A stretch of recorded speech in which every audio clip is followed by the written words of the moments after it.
Dante Rourke didn't come home that night smelling like whiskey or guilt. He came home smelling like her, the other woman's perfume, clinging to his collar like a signature, deliberate and unashamed. He set his keys on the kitchen counter the way he always did, loosened his tie the way he always did, and when Evelyn looked up from the dining table where she'd been sitting for 3 hours with a photograph in her trembling hands, he didn't flinch. He looked at the photo.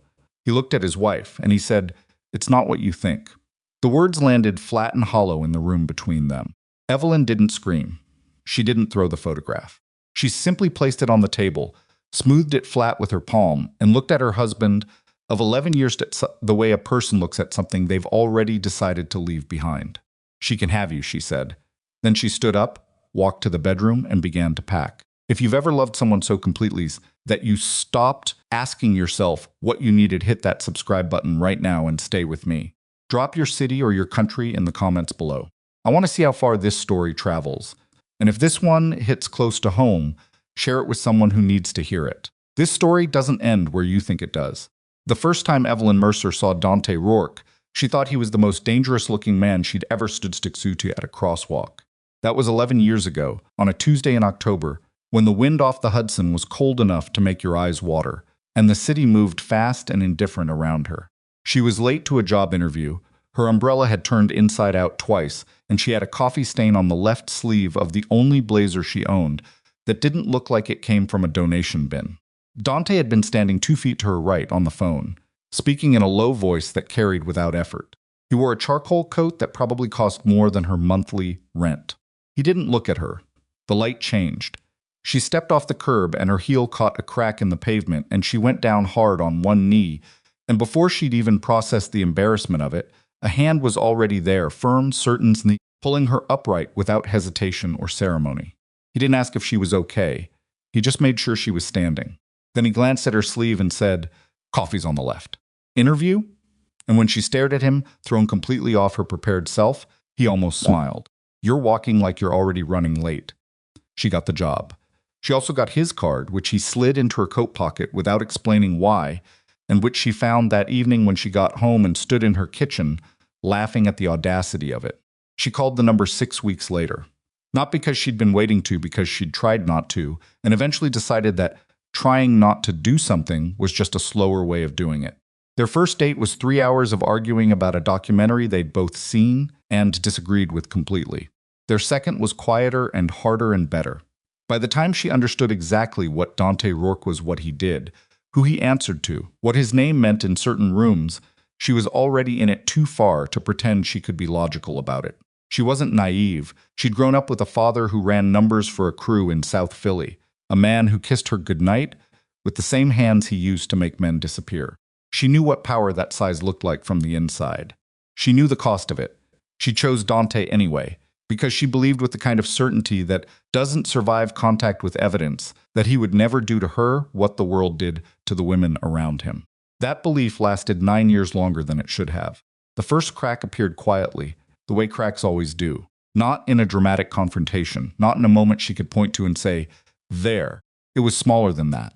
It was Dante canceling dinner without explaining why, twice in the same month. It was his phone face down on every surface he set it on, which hadn't always been the case. It was the way he looked at her, sometimes not with coldness exactly, but with something more disorienting, distance. Like she was someone he respected, but no longer needed to convince of anything. She told herself it was the pressure of the work.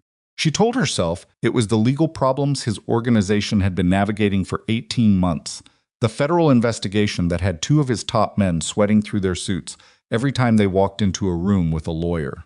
She told herself she was reading too much into things, that she'd always had a tendency to look for the wrong signal in the quiet. She was right about one thing. She was reading the quiet. She was just wrong about what it meant. The photograph was in his coat pocket, not hidden tucked, carelessly, the way you tuck something when you've stopped thinking about whether it matters. She found it on a Thursday afternoon while looking for the dry cleaning receipt she was certain he'd shoved in there after she asked him to grab it. She wasn't snooping. That was the part that would stay with her the longest, the part that would make the whole thing feel like a specific kind of cruelty. She hadn't been looking. She'd just been reaching into a pocket. The photo was printed, not digital. Small, the size of a photograph from a drugstore machine. A woman's face, dark hair, mid-30s, mouth pulled into a smile that wasn't for a camera. It was a private smile, the kind you only make when someone you want has just said something that makes you believe them. On the back, in handwriting Evelyn didn't recognize, Suite 1000, 408. I'll be waiting. She stood in the hallway for a long time with the photograph in her hand. Then she went to the kitchen. She made coffee. She sat down at the dining table and looked at the photograph until her vision went a little strange at the edges, and she had to blink it clear. She wasn't crying. She was trying to understand how she'd gotten here, not just to this moment, but to a version of her life where this was something she had to understand at all. She picked up her phone. She didn't call Dante. She opened her browser, found the hotel website, and there it was, the Saint Laurent, Midtown. A 15-minute car ride from the penthouse where they had lived together for 6 years. Not across the city. Not somewhere he'd have to work to reach. Somewhere he could slide between two lives without losing his breath. She thought about calling someone. Her sister in Boston, maybe. Her friend Cass, who had been through her own version of this 4 years ago and had warned Evelyn with all the careful gentleness of someone who knew she was about to be ignored. She didn't call anyone. She just sat there with the coffee going cold in front of her and the photograph on the table and the specific, devastating silence of an apartment that had been telling her something for months. When she heard his key in the door that night, she didn't move. She stayed at the table, and when he came in and saw her sitting there, she watched his face, really watched it, and saw the thing she'd been afraid of seeing. He knew she knew. He didn't know how, but he knew. "It's not what you think," he said. "She can have you," she said. She didn't say it loudly. She didn't need to. She packed one suitcase. She was methodical about it, the ways she was methodical about everything that mattered. She took her documents, her laptop, the jewelry that had been her mother's, and 3 changes of clothes. She left behind the dresses he'd bought her, the shoes, the coat he'd given her for their 5th anniversary. She left behind the framed photograph on the nightstand, her and Dante in Lisbon, the year before the distance started, both of them squinting into the sun and laughing at something she couldn't remember anymore. She left her wedding ring on the dining table beside the photograph she'd found. She lined them up next to each other, the real one and the evidence, and thought, look at that. She didn't look at him when she walked out. She heard him say her name once, the way he said it, when he was trying to sound in control of something that had already slipped past him. Evelyn, just that, like a statement. She kept walking. She took a cab to a hotel in Midtown, not the Saint.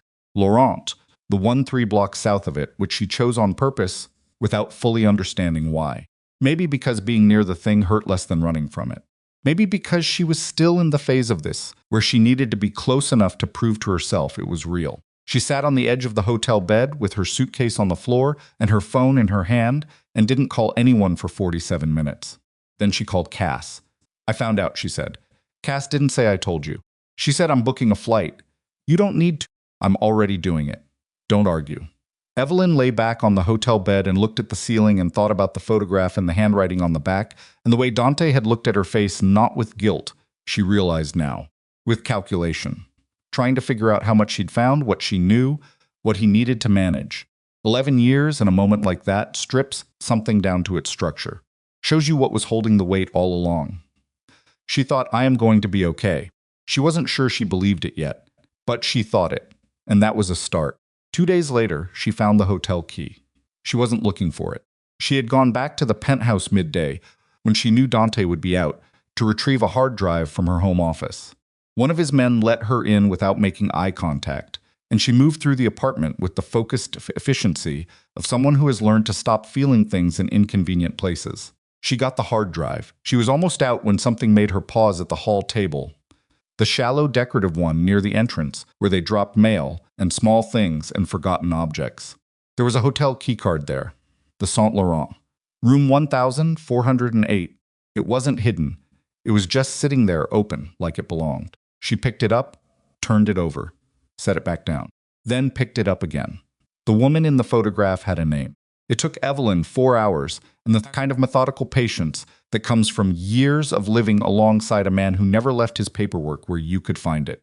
She found the name through a vendor invoice in a contract file she'd been copied on months ago, administrative details she'd never had reason to look at closely. Elena Voss, 34, listed as a consultant for a logistics firm that handled freight contracts for 2 of Dante's legitimate business fronts. A consultant. already inside the structure, already close. Evelyn sat with that information for a long time. She thought about the word inserted the way you insert something deliberately, precisely, into a gap you've already identified. She thought about how Elena Voss had come into Dante's world, not from the outside but from within it, through a pathway that someone had built or at least left open. She thought this was not an accident. She wasn't ready to follow that thought all the way to its conclusion yet, but it was there, sitting at the edge of her understanding, and she couldn't unfind it. Meanwhile, Dante was not doing well. She learned this through fragments, the way you learn things when you've left a world, but haven't yet fully exited it. His assistant Marcus called her on the fourth day, not at Dante's direction. She was fairly sure and said in a tone of careful neutrality that Mr. Rourke had not slept and was behaving in ways that were making the staff uncomfortable. She thanked Marcus and told him that was between Mr. Rourke and Mr. Rourke and hung up. She learned more from Cass, who had mutual contacts with people adjacent to Dante's world, the kind of contacts that existed in Manhattan's upper echelon of organized money, the lawyers and accountants and legitimate businessmen who all knew what they were adjacent to and maintained very careful amnesia about it. According to those contacts, Dante had held 2 meetings in the past 48 hours that had ended badly. One of his senior lieutenants, a man named Brecken, had missed a check-in. 2 accounts had flagged unusual activity. Evelyn listened to all of this and felt something complicated and exhausting move through her not satisfaction exactly. Not grief anymore either. Something closer to the feeling of watching a building you spent years inside begin to show its structural failures from the outside, where you are finally standing, where you can finally see the whole thing. She told Cass something is wrong, not just with him, with the organization. Cass looked at her carefully. Are you worried about him? I'm worried about being wrong, Evelyn said. About what I think I found. She was already pulling on a thread. She didn't know yet where it led.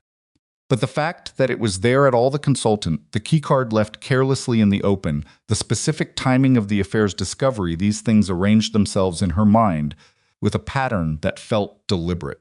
Too deliberate for an accident. Too deliberate for a man like Dante, who did not leave things in the open by mistake.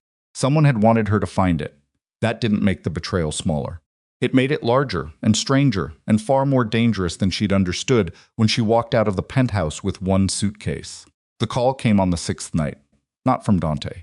Not from Marcus. From a number she didn't recognize, and she almost didn't answer. And then she did because not answering had stopped feeling like safety.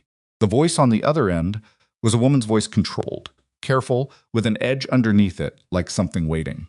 You don't know me, the woman said, but I think you already know my name. Evelyn's hand tightened on the phone. Elena Voss. A pause. Not surprise confirmation. I need to talk to you. Not on behalf of Dante. About Dante. You have 30 seconds to say something that makes me keep listening. Another pause. Then, the affair was designed. I wasn't placed in that firm because Dante found me attractive. I was placed there because I was told to be. And the people who placed me there are the same people who are currently pulling his organization apart from the inside. Evelyn was very still. I know how this sounds, Elena Voss continued. You have 20 seconds left, Evelyn said. The photograph. You found it in his coat pocket. You weren't supposed to find it yet, not until the timing was right. Someone moved up the schedule. Someone on the inside, not mine. I need to know if you still have access to the financial contracts from the Hargrove Group accounts, because those contracts are the only thing that proves I'm telling you the truth. Evelyn's breath was slow and measured. Who sent you? Nobody sent me. I'm trying to stop what's coming before there's nothing left to stop. What's coming? Everything Dante built is about to be handed to people who will burn it down and blame him for the fire. And the person lighting the match is someone he has trusted for years. Evelyn stood in the hotel room with the phone against her ear, and the city moving outside the window, indifferent and enormous and full of things she couldn't see from where she was standing. She thought about the keycard on the hall table. She thought about the vendor invoice. She thought about 11 years of loving a man who had, in the end, used her up. She thought, this is not my problem anymore. She also thought, if they destroy him the way I think they're planning to, it won't just be his organization that goes down. There were people inside his network who had given years of their lives to something they believed in for all its cult's darkness. There were people who would go to prison for things they didn't do if the evidence was manufactured right. And there were things she knew, financial structures, account signatures, contract pathways that could either save someone or be used against them, depending on who got there first. She was not naive about what she'd just been handed. "Send me proof," she said. "One document, verifiable. If it's real, I'll call you back." She ended the call, set the phone on the bed, looked at the ceiling. Then she opened her laptop and started reading the Hargrove Group contracts line by line. The way you read something when you already suspect what you're going to find, when you're looking not for information but for confirmation of a pattern you've already begun to understand. She found it on page 14 of the third contract, a signature line that didn't match the date stamp above it. A small error, the kind that happens when documents are retroactively altered and the person doing the altering is competent but not careful enough. The kind of error that means nothing unless you know what you're looking at. Evelyn Mercer had spent 7 years doing Dante Rourke's legitimate business administration. She knew exactly what she was looking at. She sat back, closed the laptop, pressed her hands flat against her thighs. The woman she'd walked out as 6 days ago, the woman who had packed one suitcase and said she can have you and meant it as an ending, that woman was still there. She wasn't going anywhere, but she was no longer the only thing happening. Something much larger was unwinding around her. And for reasons she hadn't fully sorted yet, she was the only person in a position to see the whole shape of it. She picked up her phone. She didn't call Elena Voss back. She called an attorney she trusted, not Dante's attorney, a woman named Patricia Holloway, who handled her own private matters and had once told her, over lunch, that the most powerful thing a person could be in any dangerous situation was the one holding the documentation. "I need to meet tomorrow morning," Evelyn said when Patricia answered. "I have some contracts I need you to look at." "How serious?" "Serious enough that I'm not sleeping tonight." "My office." 8 a.m. Evelyn set the phone down, looked at the city outside the window, all those lit windows, all that distance, all those people living their lives in the ordinary shelter of their own small certainties. She thought about Dante the way she'd thought about him 1,000 times, not the man he was on paper or in reputation, but the specific man she'd known, the one who once drove 3 hours in the middle of the night because she'd called him from a hospital waiting room, sounding scared, and he'd walked in and just sat next to her and didn't say anything because he knew she didn't need words. That man existed. She hadn't invented him. But the man who'd left that photograph in his coat pockets, exposed, like she didn't matter enough for him to be careful, that man existed too. Both of them were Dante. That was the part she'd spent 11 years trying to hold together, and now she didn't have to anymore. She didn't love him less for what she was doing. She didn't hate him more. She just understood, with the clarity that comes from finally standing outside a thing, that love was not the question anymore. The question was what came next and who she was going to be when she got there. She made the decision without drama. She opened her laptop back up, found the contracts, and started building the file she would bring to Patricia Holloway in the morning, clean, documented, sourced. The kind of file that tells the full truth of a complicated thing without apology. Outside, the rain started again. Manhattan in October, indifferent as ever. The city didn't care what she'd lost. It never had. That was the thing about it she had always loved most. The city asked nothing of you except that you keep moving. So she kept moving. Patricia Holloway's office smelled like old paper and expensive coffee, which was the kind of combination that made you feel like the truth was going to cost you something before you even sat down. Evelyn arrived at 7:53, 7 minutes early, which was not like her, or rather, it was exactly like her. The version of her that existed before 11 years of adjusting her rhythms to match a man who ran on his own clock and expected the world to wait. She sat in the waiting area with her laptop bag on her lap and her hands folded over it and her eyes on the middle distance, and she thought about nothing specific, which was a skill she had developed over years of sitting in rooms adjacent to Dante's business and understanding that thinking too hard in those rooms made you a liability. Patricia came out at 8 exactly. She was 61, small, with silver hair. She kept short and eyes that had the particular quality of someone who had read too many bad documents to be surprised by anything anymore. She looked at Evelyn's face and didn't say anything except, "Come in." Coffee's already poured. Evelyn sat across from her and opened the laptop and pulled up the contracts without preamble. She walked Patricia through the Hargrove Group structure, the 3-layer subsidiary arrangement, the freight contracts, the signature discrepancy on page 14 of the third document. Patricia read in silence, leaning forward slightly, her coffee untouched. When Evelyn finished, Patricia sat back, tapped her finger against the desk twice. "Who else has seen this?" "Nobody who matters yet." "That's not what I asked." "A woman named Elena Voss. She called me 2 nights ago. She claims she was placed inside Dante's organization deliberately, as part of a setup. She says these contracts are evidence of it. Patricia's expression didn't change. That was the thing about her. Her face had a professional stillness that didn't mean she wasn't processing. It meant she was processing faster than her face could afford to show. Do you believe her? I believe the signature discrepancy is real. Whether her explanation for it is real, I don't know yet. And what do you want me to do with this? Evelyn looked at her steadily. I want to know what I'm holding. Is this something, or am I building a story out of a clerical error? Patricia turned the laptop toward herself and scrolled back through the contracts slowly. She stopped twice, made a small sound in the back of her throat the first time, nothing at all the second time, which was worse. Then she pushed the laptop back and picked up her coffee. This is something, she said. The signature sequence is off by 11 days. That's not a clerical error. That's a document that was backdated by someone who understood the filing structure well enough to almost hide it. Almost. Almost? Patricia agreed, which means either they were careless or they were in a hurry or both. She set the coffee down. Evelyn, I need you to understand something. If what this woman told you is accurate, if this was a coordinated effort to compromise Dante's organization from inside, then you are currently in possession of evidence that multiple people with serious resources would prefer not to exist. I understand that. I don't think you understand it physically yet.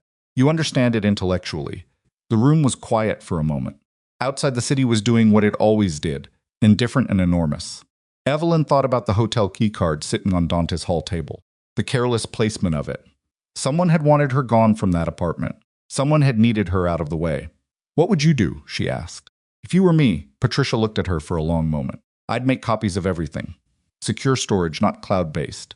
And I would be very careful about who I told and in what order. She paused. And I would stop staying at a hotel that Dante's people can find in 40 minutes. Evelyn drove to a different hotel that afternoon. Paid cash. Gave a different name at the desk, which was technically fraudulent, and which Patricia had advised her to do with the specific blank expression of a lawyer who is not advising you to do anything. She picked a place in Brooklyn, far enough from Midtown to matter, close enough to the city's working structure that she didn't feel like she was hiding so much as relocating. She called Elena Voss from the new room. I've had the contracts reviewed, she said when Elena answered, and the backdating is real talk. Elena Voss talked for 40 minutes.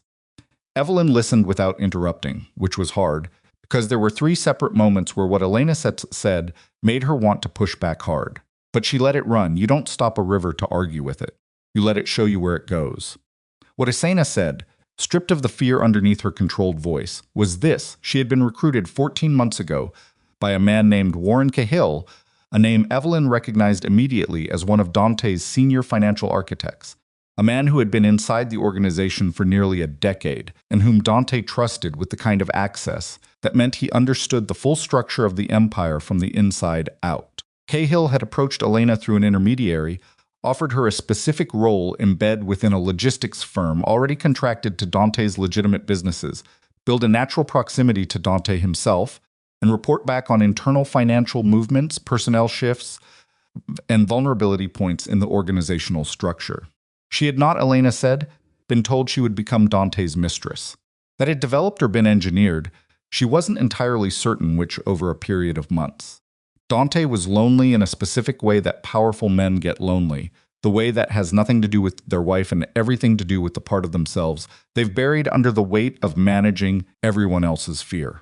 Elena had seen it and used it, and she was not asking for forgiveness for that. She was asking Evelyn to understand that the relationship, such as it was, had been a tool, a way to stay close, a way to be useful to Cahill. What does Cahill want? Evelyn asked. Control of the eastern freight routes and the 3 shell companies under the Hargrove structure. That's the core of it. Everything else, the accounts, the personnel moves, Brecken disappearing, that's all cleanup. Cahill has been positioning himself for 18 months to take over the operational spine of what Dante built, and he needed Dante discredited and destabilized before he made the final move. And you, where do you fit into the final move? A pause. I was supposed to be the leverage. The affair, exposed at the right moment, creates personal chaos. A man like Dante makes decisions badly when he's in personal chaos. His people know it. His enemies know it. The plan was to have the affair discovered, have Dante lose his grip on the organization emotionally, and use that window to execute the financial transfers that would hollow out the Hargrove accounts before anyone understood what was happening. But I left too early, Evelyn said. She heard how flat her own voice was. The schedule moved. You were supposed to find out in 3 weeks. Brecken was supposed to trigger the financial exposure simultaneously. But someone inside my side of this got impatient, and the photograph was accessible before Cahill gave the signal, and you. Elena stopped. You moved faster than anyone planned for. Because I packed a bag and walked out. Because you walked out without asking for anything and without making noise, and Dante reacted in a way that wasn't in Cahill's model. He didn't fall apart. He went cold and he started looking. Evelyn sat very still with the phone against her ear. Dante knows something is wrong. Dante knows something is wrong, but he doesn't know what yet. He's pulling on threads. Cahill knows he's pulling on threads. The window for the financial transfer is closing, and if Cahill doesn't move in the next 72 hours, Dante will find the discrepancy in the Hargrove contracts himself, because he will eventually look there. Why are you telling me this? The pause this time was longer, because I was not told anyone would go to prison for this. I was told this was a financial restructuring that Dante would survive, reduced but functional. What I'm seeing now, the way Cahill is talking about the final phase people are going to go to prison for crimes that Cahill manufactured the evidence for. And some of those people didn't do what they're going to be charged with. Evelyn thought about Marcus, Dante's assistant, calling her to say Dante wasn't sleeping. She thought about the men she'd known over 11 years, not the violent ones, the quiet ones, the ones who showed up to family dinners and mispronounced her last name for the first 3 years, and eventually just called her Ev. She thought about a lot of things in the silence before she spoke again. I need to think, she said. You have less time than you think. I know, she ended the call. She sat in the Brooklyn hotel room with the laptop open and the contracts on screen and the cities outside the window doing its indifferent thing, and she thought about what it meant to be the person holding the documentation. Patricia had said it. The most powerful thing you can be in a dangerous situation is the one with the paperwork. She was that person. She had not chosen to be. But she made copies. 3 separate secure drives, physical, not cloud. She sent one to Patricia's office via courier, with a note that said only hold this. Don't open unless I tell you to or unless I stop answering. She kept one. The third she held for a decision she hadn't made yet. Then she picked up the phone and did the thing she had told herself she was done doing. She called Dante. He answered on the first ring, which told her everything about the past week she hadn't needed Elena Voss to explain. Evelyn. His voice was rough in a way she hadn't heard in years, not the controlled roughness he used in rooms where he needed to project something, but the real kind. The kind that meant he hadn't been sleeping and had stopped pretending that was temporary. Don't say anything sentimental, she said. I'm not calling because of us. I'm calling because you have a problem that's going to become a catastrophe in 72 hours, and I have information you need. Silence. She could hear him breathing. She could hear him recalibrating. Tell me, he said, not on the phone. And not in any building you own or that Cahill has ever been inside. Another silence, shorter. She heard the specific quality of his attention shift, the way it shifted when something clicked for him, when a name or a detail landed in exactly the right place. Cahill, he said. Not a question. 72 hours, Dante. Pick up and make sure you come alone. She ended the call before he could say anything else. She sat back on the hotel bed and pressed her palms against her eyes and breathed the way Patricia had once told her to breathe. When she was in a situation she couldn't control slow, from the bottom, let the exhale go longer than the inhale. It didn't fix anything. It just kept you functional. She was not doing this for him. She needed to be clear with herself about that. She was doing it because she had seen the shape of what was coming, and she was not willing to be the person who had the documentation and did nothing with it while other people paid for someone else's scheme. That was the line she drew for herself, not love, not history. Accountability, which was the thing she'd spent 11 years wishing Dante understood, and which she apparently understood well enough for both of them. Dante chose a diner in Queens that neither of them had ever been to, run by a family who didn't know his name, in a neighborhood where a man in a good coat sat out of place enough that nobody looked twice because out of place was its own kind of camouflage. He was already there when she arrived. Sitting in the back booth facing the door, which was habit, he always sat facing the door, with a cup of coffee he hadn't touched, and eyes that tracked her from the moment she walked in. She slid into the seat across from him and put the laptop bag on the bench beside her and looked at him directly. He looked worse than she'd expected. Not dramatically worse. Dante didn't do dramatic deterioration. It was subtle. The set of his jaw was tighter. There were shadows under his eyes that had the particular quality of several bad nights stacked on top of each other. He was still wearing a good coat, still sitting straight, still projecting the posture of a man who controlled his environment. But she'd lived with him for 11 years. She knew what control looked like on him, when it was genuine and when it was effort. This was effort. "You look like hell," she said. "I know. I'm not here to talk about us." "I know that too." She opened the laptop and turned it toward him. Page 14. Third contract. Look at the signature date sequence. He leaned forward. She watched his face. Watched the moment it landed, the specific stillness that preceded his version of fury, which was never loud, always inward, a compression rather than an explosion. His jaw tightened. He looked at the screen for another 30 seconds without speaking. "Who showed you this?" he asked. "Elena Voss." His head came up. She watched his eyes and made herself hold the contact because she needed to see what was in them. What she saw was not what she'd braced for. It wasn't guilt or the specific flinching quality of a man caught. It was something harder and more complicated, a man who had just understood that a situation he thought he was beginning to map had a dimension he hadn't accounted for. "She contacted you," he said, 6 days after I left. "She says she was placed inside your organization by Cahill. She says the affair was engineered." Something moved across his face. "Do you believe her?"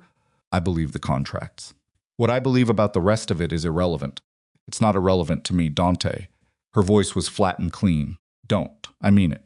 He looked at her for a moment. Then he looked back at the contracts. "Cahill has been with me for 9 years. I know. He has access to the full Hargrove structure. He's the only person outside me and the legal team who understands the full subsidiary architecture. I know that too, which means if he's been building this for the timeline Elena described." He stopped. She watched him do the math, watched his face go very still while he did it. "He's been building this for longer than 9 years. He would have had to be building it before he came to me." "That's what I think," Evelyn said. He sat back, pressed one hand flat against the table. She noticed his hand was completely still, no shake, no tension in the knuckles, and she recognized that stillness for what it was. The kind of stillness that happens when a person's body decides to stop spending energy on emotion because the situation has just become too serious for it. 72 hours, he said. "Elena says Cahill needs to move on the financial transfer before you find the discrepancy yourself. If he hasn't moved by the end of that window, you'll find it on your own and the whole architecture collapses. So he'll move. How, she doesn't know the full mechanism. She knows it involves Brecken." Dante's eyes changed. "Brecken's been missing for 8 days. Not missing," Evelyn said. "Positioned." The diner was quiet around them, the ordinary sounds of a place that had no idea what was happening in its back booth. A couple at a table near the window. A man at the counter reading a newspaper. The specific, unremarkable quality of a Tuesday morning in a neighborhood that asked nothing of anyone. Dante looked at her across the table. "Why are you doing this?" "Because I'm not the kind of person who watches something preventable happen. Because it's not my problem anymore." "I'm not your problem anymore. The people who are going to go to prison for things they didn't do, they're not mine either. But I have the paperwork." She closed the laptop. "So now you have it too." He held her gaze for a moment. Then he said, "I need to talk to Elena Voss." "No, not yet. If Cahill knows she's talking to me, and if he has any surveillance on her communications, then you making contact with her triggers the whole thing early. You need to move on the financial accounts first. Freeze what you can freeze before the transfer executes. I can't freeze them without Cahill knowing within hours." "I know. So you need to decide what you do with those hours." He leaned forward. His voice dropped not from weakness, but from precision. "Walk me through the subsidiary structure as you understand it. All of it. From the Hargrove parent down." She looked at him for a moment. Then she opened the laptop back up, and she started talking. They were in that diner for 2 hours and 40 minutes. She talked and he listened, and occasionally asked a question with the focused brevity of someone who processes information fast and knows better than to interrupt a good source with unnecessary noise. She walked him through everything she'd found, everything Elena had told her, everything Patricia had identified in the signature sequence. She laid it out clean and complete, the way she'd done his business administration for 7 years, without editorializing, without softening, without leaving out the parts that reflected badly on the decisions he'd made. When she finished, he sat back and looked at the table between them for a long moment. "I owe you an apology," he said. "Yes," she said, "you do. But not right now." "When?" "When this is over. If you survive it." She picked up the laptop bag. "Don't reach out to Elena. Don't move on the accounts until you've secured the physical documentation on the Hargrove transfer authorizations. If Cahill has already signed anything, you need the originals, not the digital copies. He'll have built a version that contradicts yours. I know how he thinks. You thought you knew how he thought for 9 years. That landed. She saw it land. He didn't argue with it. She left the diner without looking back. She got into a car she'd rented under a different name and drove back toward Brooklyn, and made herself breathe the way Patricia had taught her, slow from the bottom, exhale long. She was not okay. She was functional, which was sufficient for now. Back in the hotel room, she called Cass. "Tell me you're being careful," Cass said before Evelyn could speak. "I met with him." A beat, Dante. "Yes, Evelyn." "I know.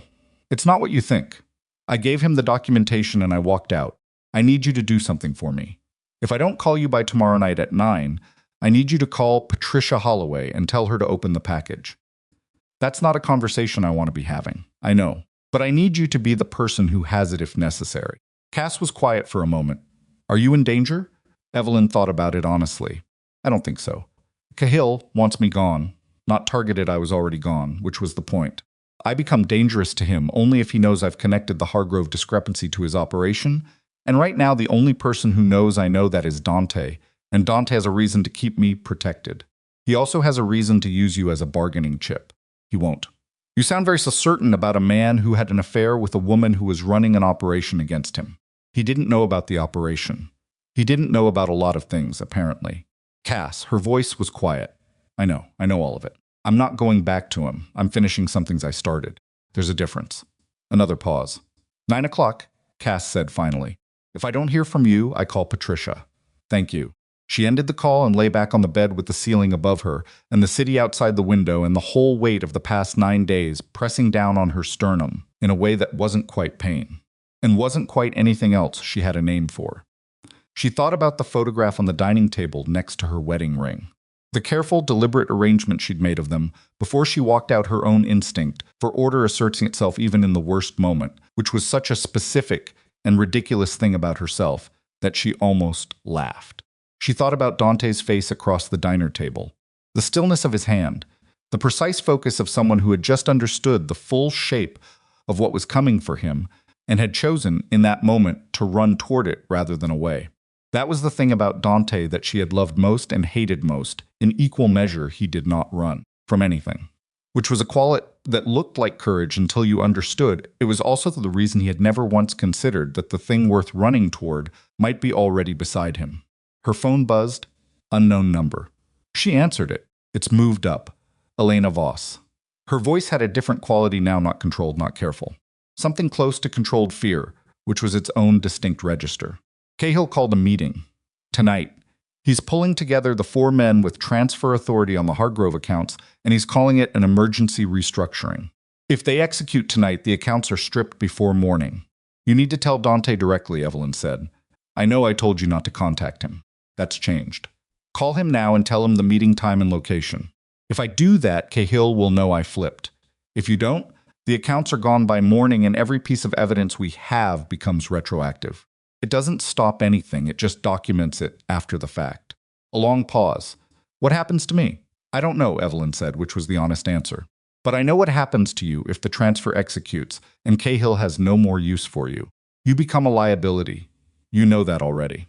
The silence stretched long enough that Evelyn thought the call had dropped. Then Elena said, "Give me his number." Evelyn gave it to her. She ended the call. She sat up on the edge of the bed and pressed her hands against her knees and felt the specific, nauseating electricity of a situation that had just moved past the point where she could manage its pace. It was running now. Whatever happened next was going to happen fast. In the dark, in rooms she wasn't in, between people whose choices she couldn't predict or prevent. She had done what she could do. She had the documentation. She had Patricia. She had Cass with instructions. She had given Dante everything he needed to see the shape of it. What she did not have, what she could not give herself no matter how careful she was certainty about what Dante would do with what she'd given him. Because the man across that diner table was not a man who processed betrayal and waited for the right legal remedy. He was a man who had built an empire on the principle that certain violations required a response that the law didn't make room for. She had always known that. She had lived alongside it. She had told herself for 11 years that she was not responsible for what he was. She was not responsible for it. But she had just handed a very dangerous man the name and location of the person who had spent 9 years building a trap to destroy him. She picked up her phone and called Patricia. The timeline moved, she said when Patricia answered. Cahill is executing tonight. Do you want me to contact the federal? Not yet. Not until we know what Dante does first. Patricia's pause had a specific quality, Evelyn.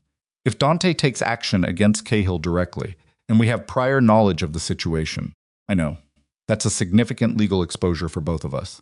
I know that too. She pressed her hand against her sternum. That pressure again. Give me until midnight. If I haven't called you with an update, make the call yourself. This is not the decision I would make for you. I know. It's mine to make. She ended the call. She stood up.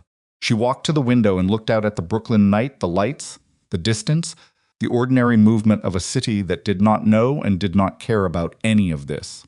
She thought about what Cass had said. He also has a reason to use you as a bargaining chip.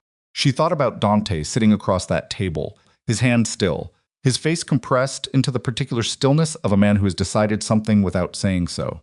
She thought about the 9 years she'd spent believing she understood him, and the fact that even now, even after all of it, she was not certain she'd been wrong. She knew him. That was the unbearable truth of it. She knew exactly who he was. She had always known. And she had told herself that knowledge was enough, that seeing a person clearly was the same as being protected from them. It wasn't. It had never been. But it was still the only tool she had. Her phone rang. Dante's number, she answered. The meeting is at 11, he said. His voice was the voice she recognized from the moments when he had already decided what was going to happen and was informing her of the geography, not asking for input. Warehouse on the south end of the Navy Yard. Cahill chose it because 3 of the 4 transfer signatories operate out of the freight hub on that block. He's pulling them together under the cover of a logistics dispute. Dante, I need you to stay in that hotel tonight. Don't go anywhere. Don't contact Elena again. Dante, listen to me. If you go to that warehouse, I'm not going to the warehouse, he said. She paused. Then what are you doing? Something smarter. A beat. I need you to trust me for about 4 hours. The silence between them was full of 11 years, and a photograph and a wedding ring on a dining table and a diner in Queens, and the specific devastating intimacy of 2 people who know each other's worst qualities and are somehow still the first person the other one calls. 4 hours, she said. 4 hours. She ended the call. She stood at the window with the phone in her hand, and the city outside spreading itself toward the horizon, indifferent and enormous and full of things neither of them could see from where they were standing. She thought, this is the point of no return. Not the moment she found the photograph. Not the moment she packed the suitcase or placed the wedding ring on the table. Not even the moment she walked out the door. This moment standing in a Brooklyn hotel room, having handed Dante Rourke the full documentation of a conspiracy against him and told him to trust her while she trusted him in return. This was the moment neither of them could walk back from. Whatever he did in the next 4 hours would determine what she did with the rest of her life. And she had made herself a variable in a situation she had spent 9 days trying to step outside of, because she was the person with the paperwork and she was not the kind of person who did nothing. She sat back down on the edge of the bed. She watched the clock. She waited. The clock on the hotel nightstand read 11:47 when Evelyn's phone rang. Not Dante. Not Cass. Not Patricia. A number she didn't recognize, different from Elena's, different from any number she'd stored or seen in the past 9 days. She stared at it for 2 full rings, which was long enough to feel the specific quality of a call you already know is going to change something before you answer it. She answered. Ms. Mercer, a man's voice, measured, unhurried, with the particular flatness of someone who had spent years learning to speak without giving anything away in the texture of it. My name is Special Agent Roy Carver. I'm with the FBI Financial Crimes Unit. I'd like to talk to you about Warren Cahill and the Hargrove Group accounts. The room was very quiet. Evelyn sat on the edge of the bed with the phone against her ear and her free hand pressed flat against her thigh, and she breathed once, slowly, from the bottom. It's almost midnight, she said. Yes, ma'am. I apologize for the hour. This is time sensitive. How did you get this number? A brief pause. We've had surveillance on several individuals connected to the Rourke organization for 14 months. Your number came up in monitored communications in the last 6 hours. She thought about the call to Elena. The call to Dante from the diner. Her own careful security, which had apparently not been careful enough, or which had been irrelevant from the beginning because the surveillance net was already in place before she started being careful. What do you want from me? She asked. Information, and possibly cooperation, depending on what you're willing to tell me. Another pause. Ms. Mercer, I want to be straightforward with you. We know you met with Dante Rourke this morning. We know you have documentation related to the Hargrove Group contracts. And we know that documentation connects Warren Cahill to a financial conspiracy that we have been building a case around for 11 months. The voice stayed even, patient, like someone reading directions off a card they'd memorized. You're not a target, but the situation is moving fast.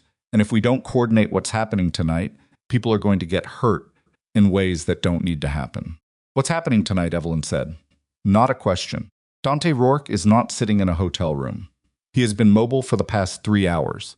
We've lost visual on him twice, which means he's either very good at counter-surveillance, or he has help we're not tracking yet. A beat. We believe he's moving on Cahill directly. Not at the warehouse. Cahill changed the meeting location 2 hours ago. Moved it to a private property in Red Hook.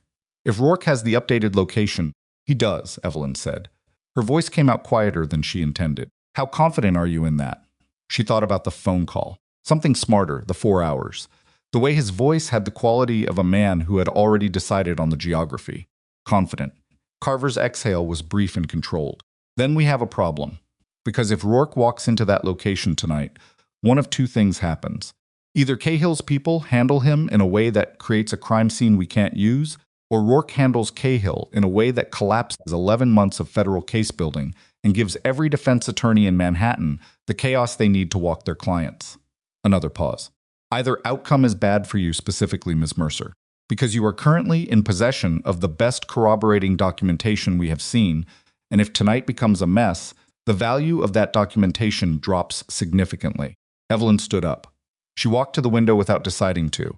The Brooklyn night outside was exactly what it had been an hour ago, indifferent, enormous, moving without asking anyone's permission.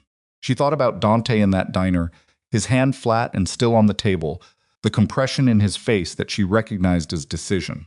What do you need from me? She asked again. I need you to contact Rourke and tell him to stand down. Not pull back entirely. We're not asking him to walk away from Cahill.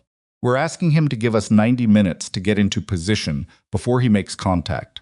If he moves in the next hour without coordination, we cannot protect the integrity of the arrest, and Cahill's attorneys will use the chaos to argue entrapment or contamination of evidence. And if he doesn't listen to me, then I need you to come in. Tonight. Bring the documentation and give a formal statement, which we can use independently of whatever happens at that location. She turned away from the window. She looked at the room, the generic furniture, the laptop bag on the chair, the 3 secure drives she'd distributed, with the careful logic of someone who had understood, at least intellectually, that things might reach exactly this point. Give me your badge number and the field office's address, she said. I'm going to verify who you are before I do anything. Of course. He gave it without hesitation, which told her either he was genuine or he was very well prepared, and she was going to find out which in the next 4 minutes. She called Patricia, 3 a.m. Patricia answered on the second ring, which told Evelyn that Patricia had not been sleeping either. FBI, Evelyn said. Agent named Carver. Badge number, she read it off. Can you verify in the next 3 minutes? Give me 5. Patricia hung up. It took 4. He's real, Patricia said when she called back. Roy Carver, 14 years in financial crimes, based out of the Federal Plaza office. He's the lead agent on the Rourke Organization investigation, has been for 22 months. A pause. Evelyn, how deep in this are you right now? Deep enough that I need you to not ask me anything else until morning. That is a sentence that frightens me significantly. I know. I'll call you when it's done. She ended the call and called Carver back. I verified. Tell me exactly what you need Dante to do and I'll make the call. Tell him to hold his position, whatever it is, for 90 minutes. Tell him we know about Cahill. Tell him that if he walks in without coordination, we lose the ability to charge Cahill with the financial conspiracy, and Cahill walks on the fraud counts inside 18 months. But if Rourke holds and we execute the arrest clean, the case is airtight. Carver's voice stayed level, but she heard something underneath it, not desperation, but the specific urgency of someone who has spent 2 years building something and can see it about to be knocked over by a person who doesn't know it's there. Tell him we're not his enemy tonight. He's not going to enjoy hearing that. No, but he'll understand the math. She called Dante. He answered on the third ring this time, which was different from the first ring of 2 hours ago, which meant he was in the middle of something, and had taken a moment to decide whether to pick up. That detail moved through her like a cold draft. "I have a problem," she said. "I have several." His voice was low, close to the phone. She could hear ambient sound behind him, wind, the distant mechanical rhythm of the waterfront. He was outside. He was already there. "FBI Financial Crimes has had your organization under surveillance for 22 months. They know about Cahill. They know about the Hargrove accounts. They know about tonight. They have a lead agent named Carver who just called me and told me that if you move on Cahill in the next hour without coordination, you collapse their case, and Cahill's attorneys use the chaos to walk him in 18 months. Silence, the waterfront sound behind him. She counted 4 seconds. "They called you," he said. "They pulled my number from monitored communications. The call to Elena this afternoon. 3 more seconds. How long do they need? 90 minutes. I don't have 90 minutes. Cahill is meeting with the 4 signatories right now. If the transfers execute before, Carver says they can freeze the transfers independently through Federal Emergency Financial Authority if you give them the account numbers and the Hargrove structure documentation, which you already gave me, which I can send directly to Carver right now if you authorize it." The silence this time was different, longer. She stood in the hotel room holding the phone and felt the weight of what was on the other end of that silence, a man who had spent his entire adult life operating in a world where trusting a federal agent was the definition of catastrophic. Miscalculation, being asked to trust one based on the word of a woman he had betrayed and who had every reason to be done with him entirely. "Send it," he said. She exhaled. "Give me 2 minutes." She forwarded the contracts to the secure address Carver had given her. She texted Dante confirmation. Then she stood in the middle of the hotel room and pressed both hands against her face and really breathed. Not the controlled therapeutic breathing Patricia had taught her, but the messy, involuntary kind that happens when a body decides it needs oxygen more than it needs to maintain composure. She thought, this is either the right thing or the worst thing. She had no way of knowing which. That was the part nobody told you about the moments that mattered. You made the decision in the dark, with incomplete information, and you lived with it forward. She sat down, she watched her phone. At 12:19 a.m., a text from Carver, documentation received. Freeze orders initiated. Thank you. At 12:22, nothing from Dante. At 12:31, still nothing. At 12:44, her phone rang. Dante again. "We have a problem," he said. His voice had changed. The controlled low register was still there, but there was something running underneath it, now something she'd heard maybe twice in 11 years, and both times it had preceded something that couldn't be undone. "Talk," she said. "Brecken is not working for Cahill." She went very still. "What?" "I had 2 men pull Brecken's movement records for the past 6 weeks. Physical surveillance logs, not digital. Cahill doesn't have access to the physical logs. Brecken's been meeting weekly with a man named Serrano. Victor Serrano. Evelyn. Serrano runs the federal informant program for the Southern District. The room seemed to shift slightly under her feet, the way rooms do when a piece of information lands with enough weight to rearrange the architecture of everything you thought you understood. She sat down hard on the edge of the bed. "Brecken is FBI," she said. "Brecken has been FBI for 3 years. He's been inside my organization as a federal informant for 3 years, feeding Carver's team the structural information they needed to build their case." Dante's voice was absolutely controlled, which was the most frightening version of it. Which means Carver's 22-month investigation didn't start from outside. It started from inside. From a man I have trusted with my second most sensitive operational layer for 3 years. She processed this. She processed it fast. The way you process things when the alternative is freezing. "Okay," she said. "Okay, that doesn't necessarily... Elena Voss is not Cahill's asset." His voice cut across hers, clean and quiet. "She's Carver's." Everything stopped.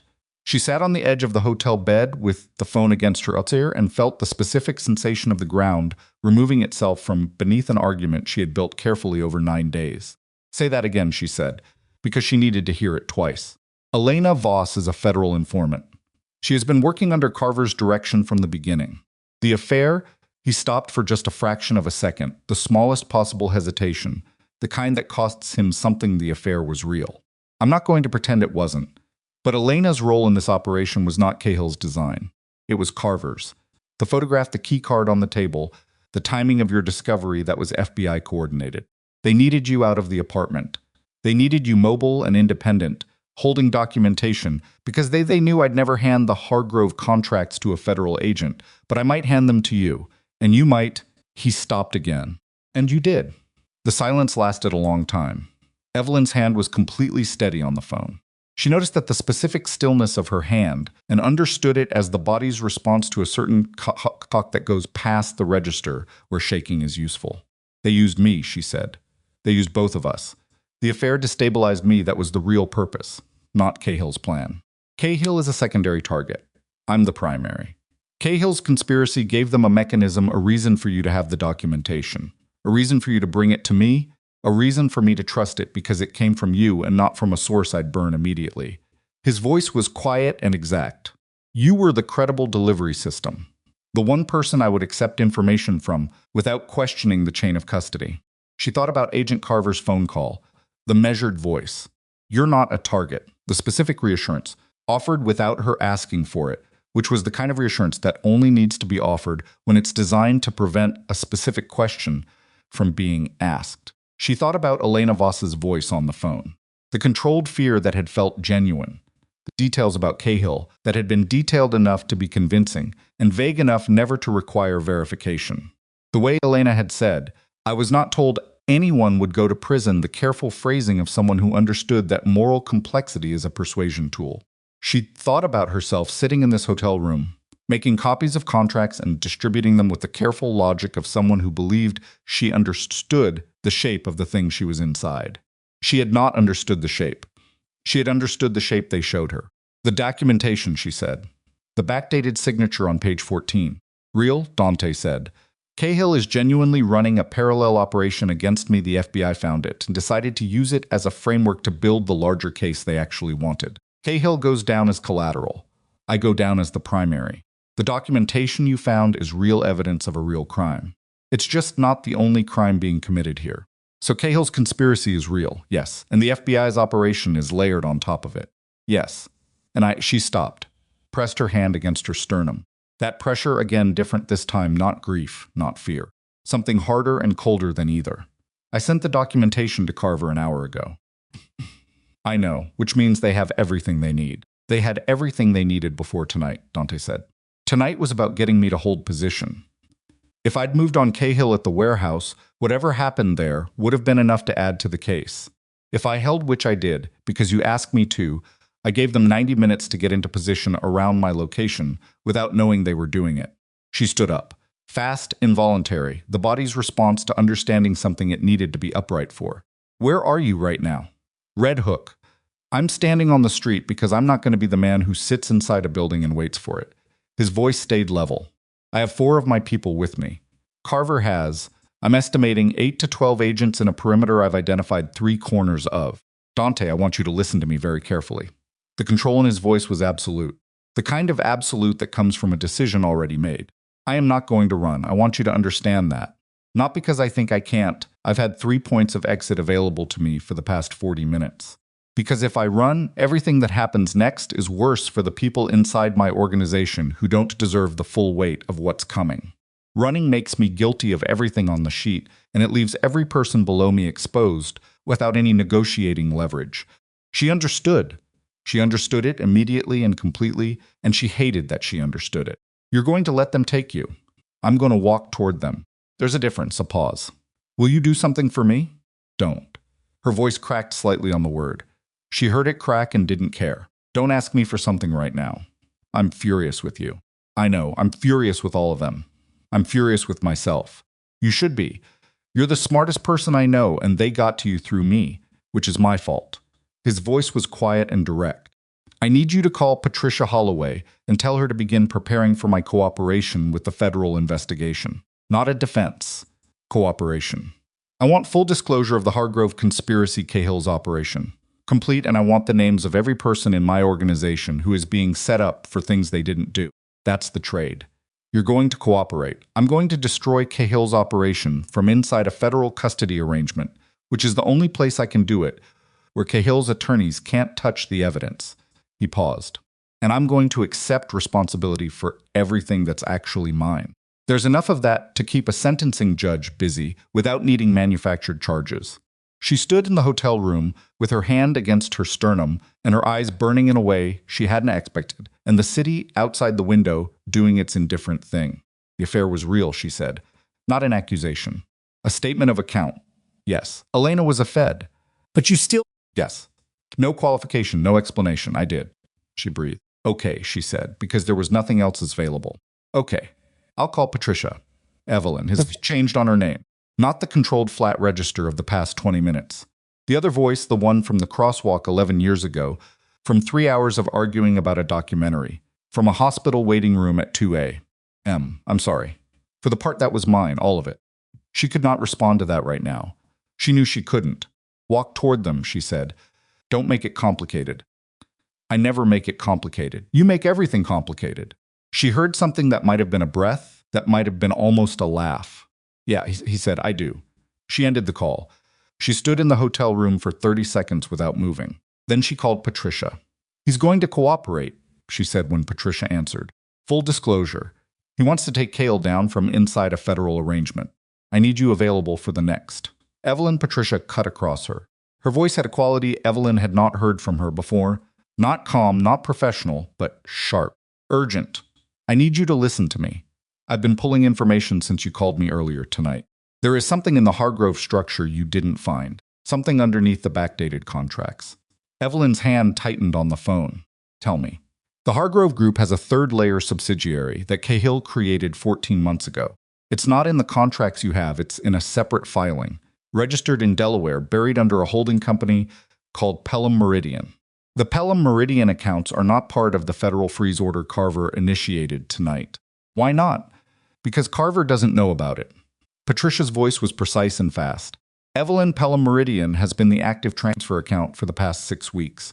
Everything Cahill moved through the Hargrove subsidiaries, it routed through Pelham Meridian before going to the final destination accounts.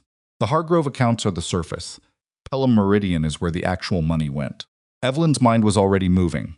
How much? Based on the routing signatures, I can see between $40 and $60 million. Already moved. Already in destination accounts I can't trace from here. So the federal freeze froze empty accounts. The real money moved 3 days ago. Patricia stopped. Then, which means Cahill knew the freeze was coming, which means someone told him. The room was very quiet. Someone told him. 3 days ago. Before Evelyn found the contracts. Before she called Elena. Before she met Dante in the diner. Before any of it, she thought about the surveillance. 22 months. Brecken inside for 3 years. The FBI had known about the Hargrove structure for long enough to anticipate the freeze and prepare against it. She thought about the conversation with Carver. We've had surveillance on several individuals connected to the Rourke organization for 14 months. Not 22 months, 14. He'd given her a shorter number. She hadn't caught it. Patricia had said 22 when she verified his credentials, and Carver had said 14 in the call, and she had not caught the discrepancy because she'd been running too fast to count. She caught it now. Patricia, she said. Her voice was very steady. She was surprised by how steady it was. Is it possible that Carver's operation has a leak? A pause. It's possible. Or it's possible. Cahill has been inside the federal case from a different angle. Or both, Patricia said. Evelyn looked at the laptop bag on the chair. She thought about the 3 secure drives, one with Patricia, one she'd kept, one she was still holding for a decision she hadn't made. She thought about what was on that third drive, not just the Hargrove contracts. The full administrative archive she'd pulled from Dante's business structure over 7 years of managing his legitimate accounts, including, she now realized, the Pelham Meridian registration documents that she had filed herself 14 months ago under Dante's direction, in a context she had understood as routine corporate restructuring, without knowing what they were for. She had filed those documents. She had signed them as the authorized administrative representative of the parent structure. Her signature was on the Pelham Meridian registration, which meant she processed this with the cold clarity of someone who has just seen the full shape of a thing for the first time, that she was not simply the woman holding the documentation. She was in the documentation. She was part of the chain of evidence whether she had known it or not, and anyone looking at the Pelham Meridian filing would see her name before they saw Cahill's, because her name was on the registration line, and Cahill's was buried 2 layers deeper in a set of authorization codes she had not written and had not known to read. She sat back down on the edge of the bed. She pressed her hand against her mouth for a moment. Then she took it away. Patricia, she said, I need you to look at the Pelham Meridian registration documents.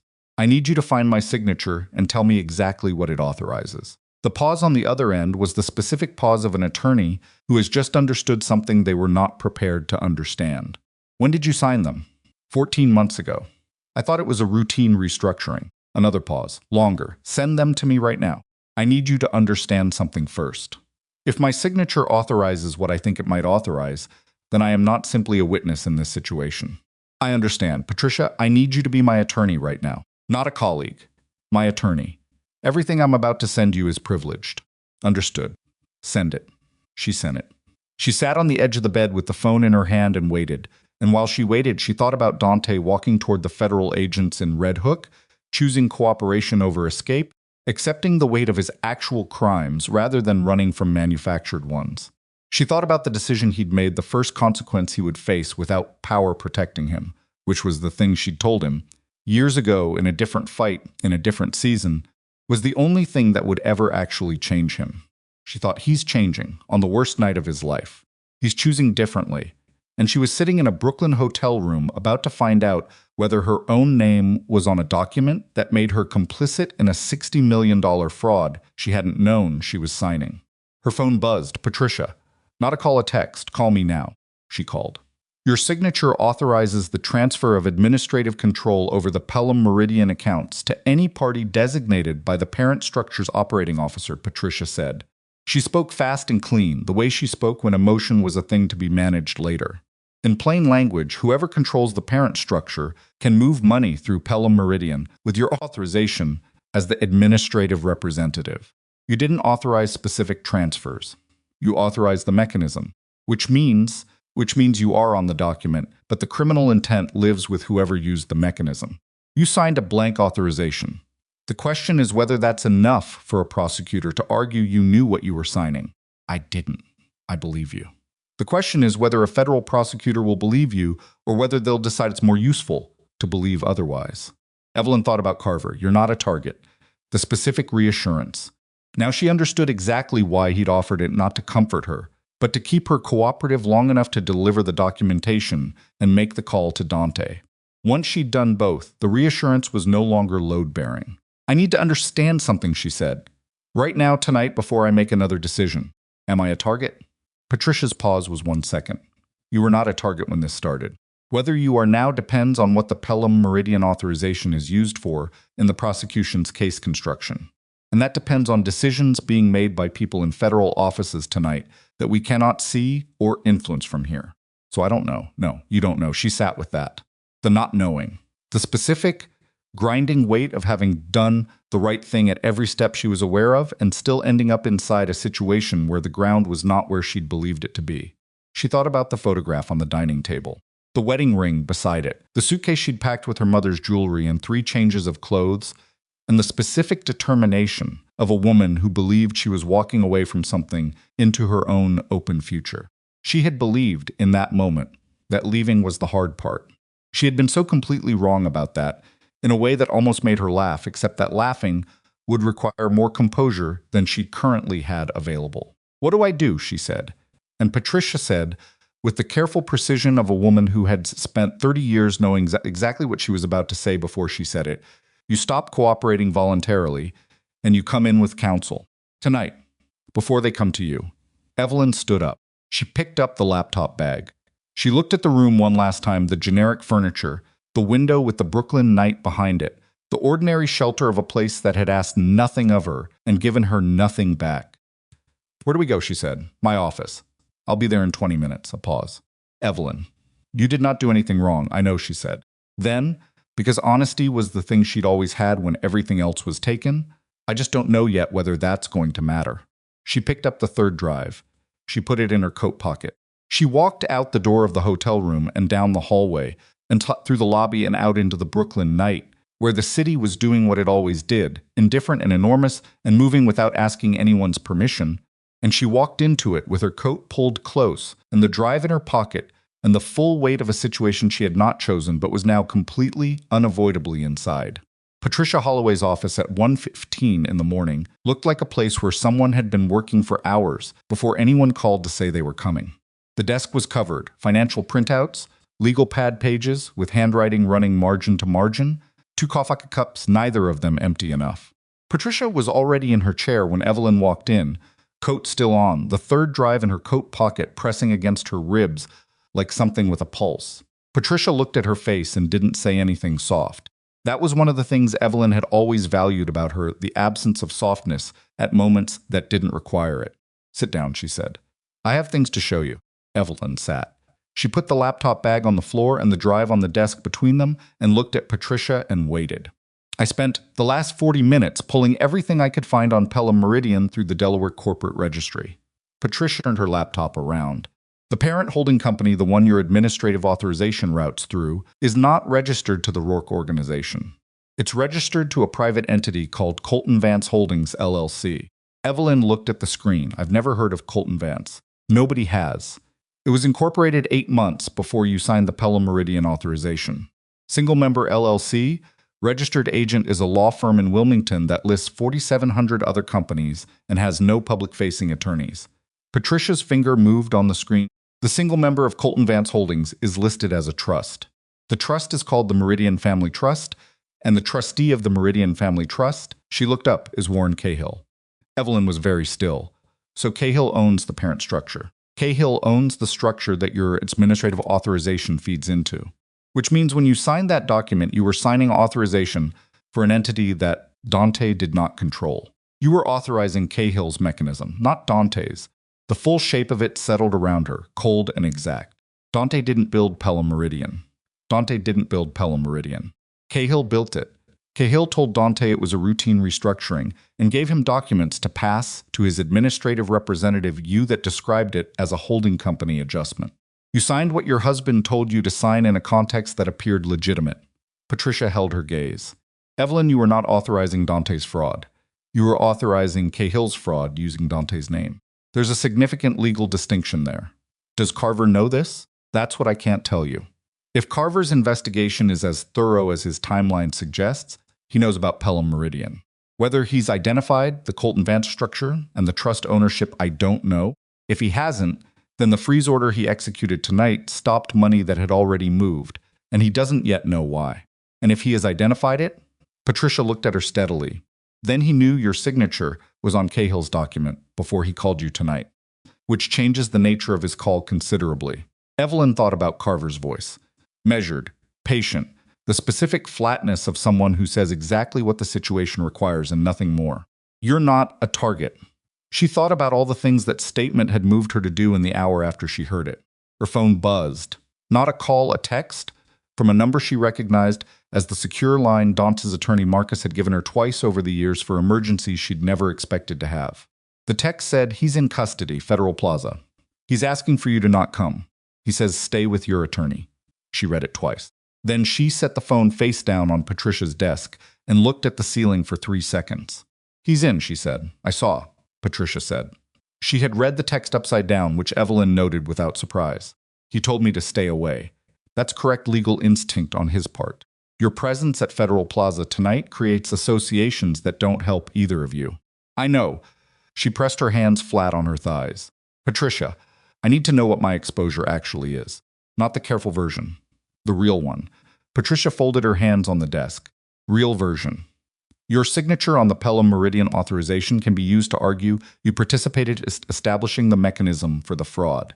A prosecutor wanting to build maximum pressure on Dante's cooperation agreement might argue that his wife's signature represents organizational awareness that the fraud was a family enterprise, not a rogue actor.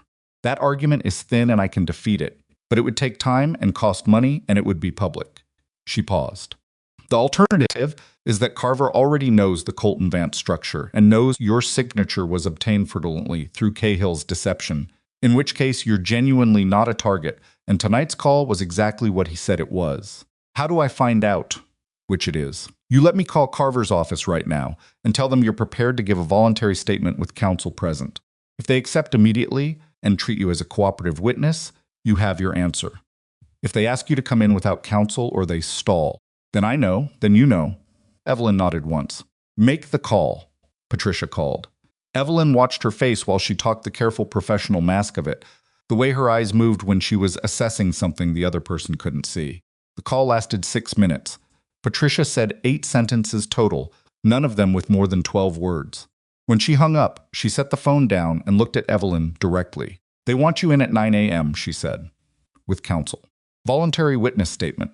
The agent they named is not Carver. It's a woman named Supervisory Agent Torres, who runs the Cooperation Agreements Unit." Evelyn exhaled. Cooperation agreements. "They've moved you to the witness category, which means Carver made a determination tonight either based on his own knowledge of the Colton Vance structure or based on what Dante told them in the first hour of his custody." Patricia paused. "Dante may have already told them about Cahill's deception, about how you signed that document." She thought about Dante walking toward the federal agents in Red Hook, the choice he'd made, the thing he'd said about accepting responsibility for what was actually his. She thought, he protected me in the first hour. Whatever he told them, he made sure they knew. She didn't know whether to be grateful or furious, or something she didn't have a word for yet. She settled on all three simultaneously, which was unsustainable and was going to have to be processed later, in a time and place that wasn't 1:30 in the morning in an attorney's office with a federal appearance at 9. "I need to sleep," she said. "There's a couch in the conference room." "I'm not sleeping on your conference room couch, Patricia. You're not going back to the Brooklyn hotel. Carver's people will have that location from the phone triangulation." She said it without emphasis, the way she said things that were simply true and didn't require drama to communicate. "Conference room couch. I have a blanket in the cabinet. You'll be terrible in the morning, and that's fine because terrible and honest is what Torres needs to see." Evelyn looked at her for a long moment. "Thank you," she said. "For all of it." Patricia picked up her coffee. "Thank me when it's finished." Evelyn did not sleep.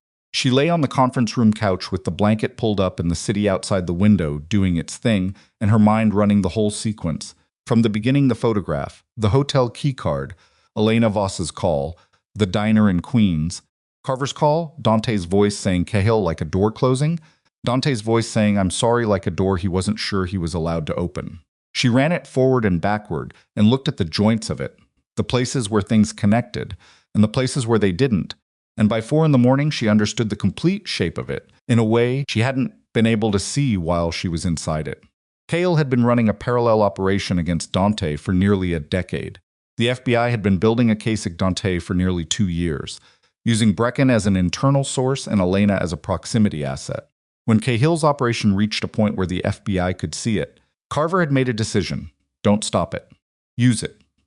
Layer the federal case on top of Cahill's conspiracy, let the two forces pull Dante's organization apart from both sides simultaneously, and use the chaos to collect the evidence that a clean arrest couldn't have generated. Elena's relationship with Dante was the mechanism. Evelyn's discovery of it was the trigger. And Evelyn herself mobile, independent, holding years of administrative knowledge, motivated by legitimate personal grievance, was the most effective delivery system for the documentation that Carver needed Dante to see, trust, and act on. She had been handled, expertly, carefully, by people who understood exactly what she would do if given the right information in the right sequence. That was the part she was going to be processing for a long time. She was also the reason she understood now that Cahill had moved his money 3 days early. Because Cahill had a source inside Carver's operation, she was more certain of that than anything else, and that source had warned him that a variable had entered the picture, Evelyn. Moving around Manhattan with documentation he hadn't expected to be in civilian hands, meeting with attorneys, calling federal numbers. Cahill had read that as a sign the timeline was compromised and moved the Pelham Meridian funds before the freeze, which meant Cahill's $60 million was sitting somewhere that the federal freeze had not reached. Which meant Cahill, whatever happened at Red Hook tonight, had the resources to run a defense that could last years. Unless she sat up. She reached into her coat pocket and took out the third drive. She turned it over in her hands in the dark of the conference room. The administrative archive. 7 years of Dante's legitimate business structure, including the Pelham Meridian registration document she'd signed, including, she was now fairly certain, 14 months of routing signatures that showed every transfer through the Pelham Meridian mechanisms since its creation. She had not given this drive to Carver. She had not given it to Patricia. She had held it for a decision she hadn't made yet.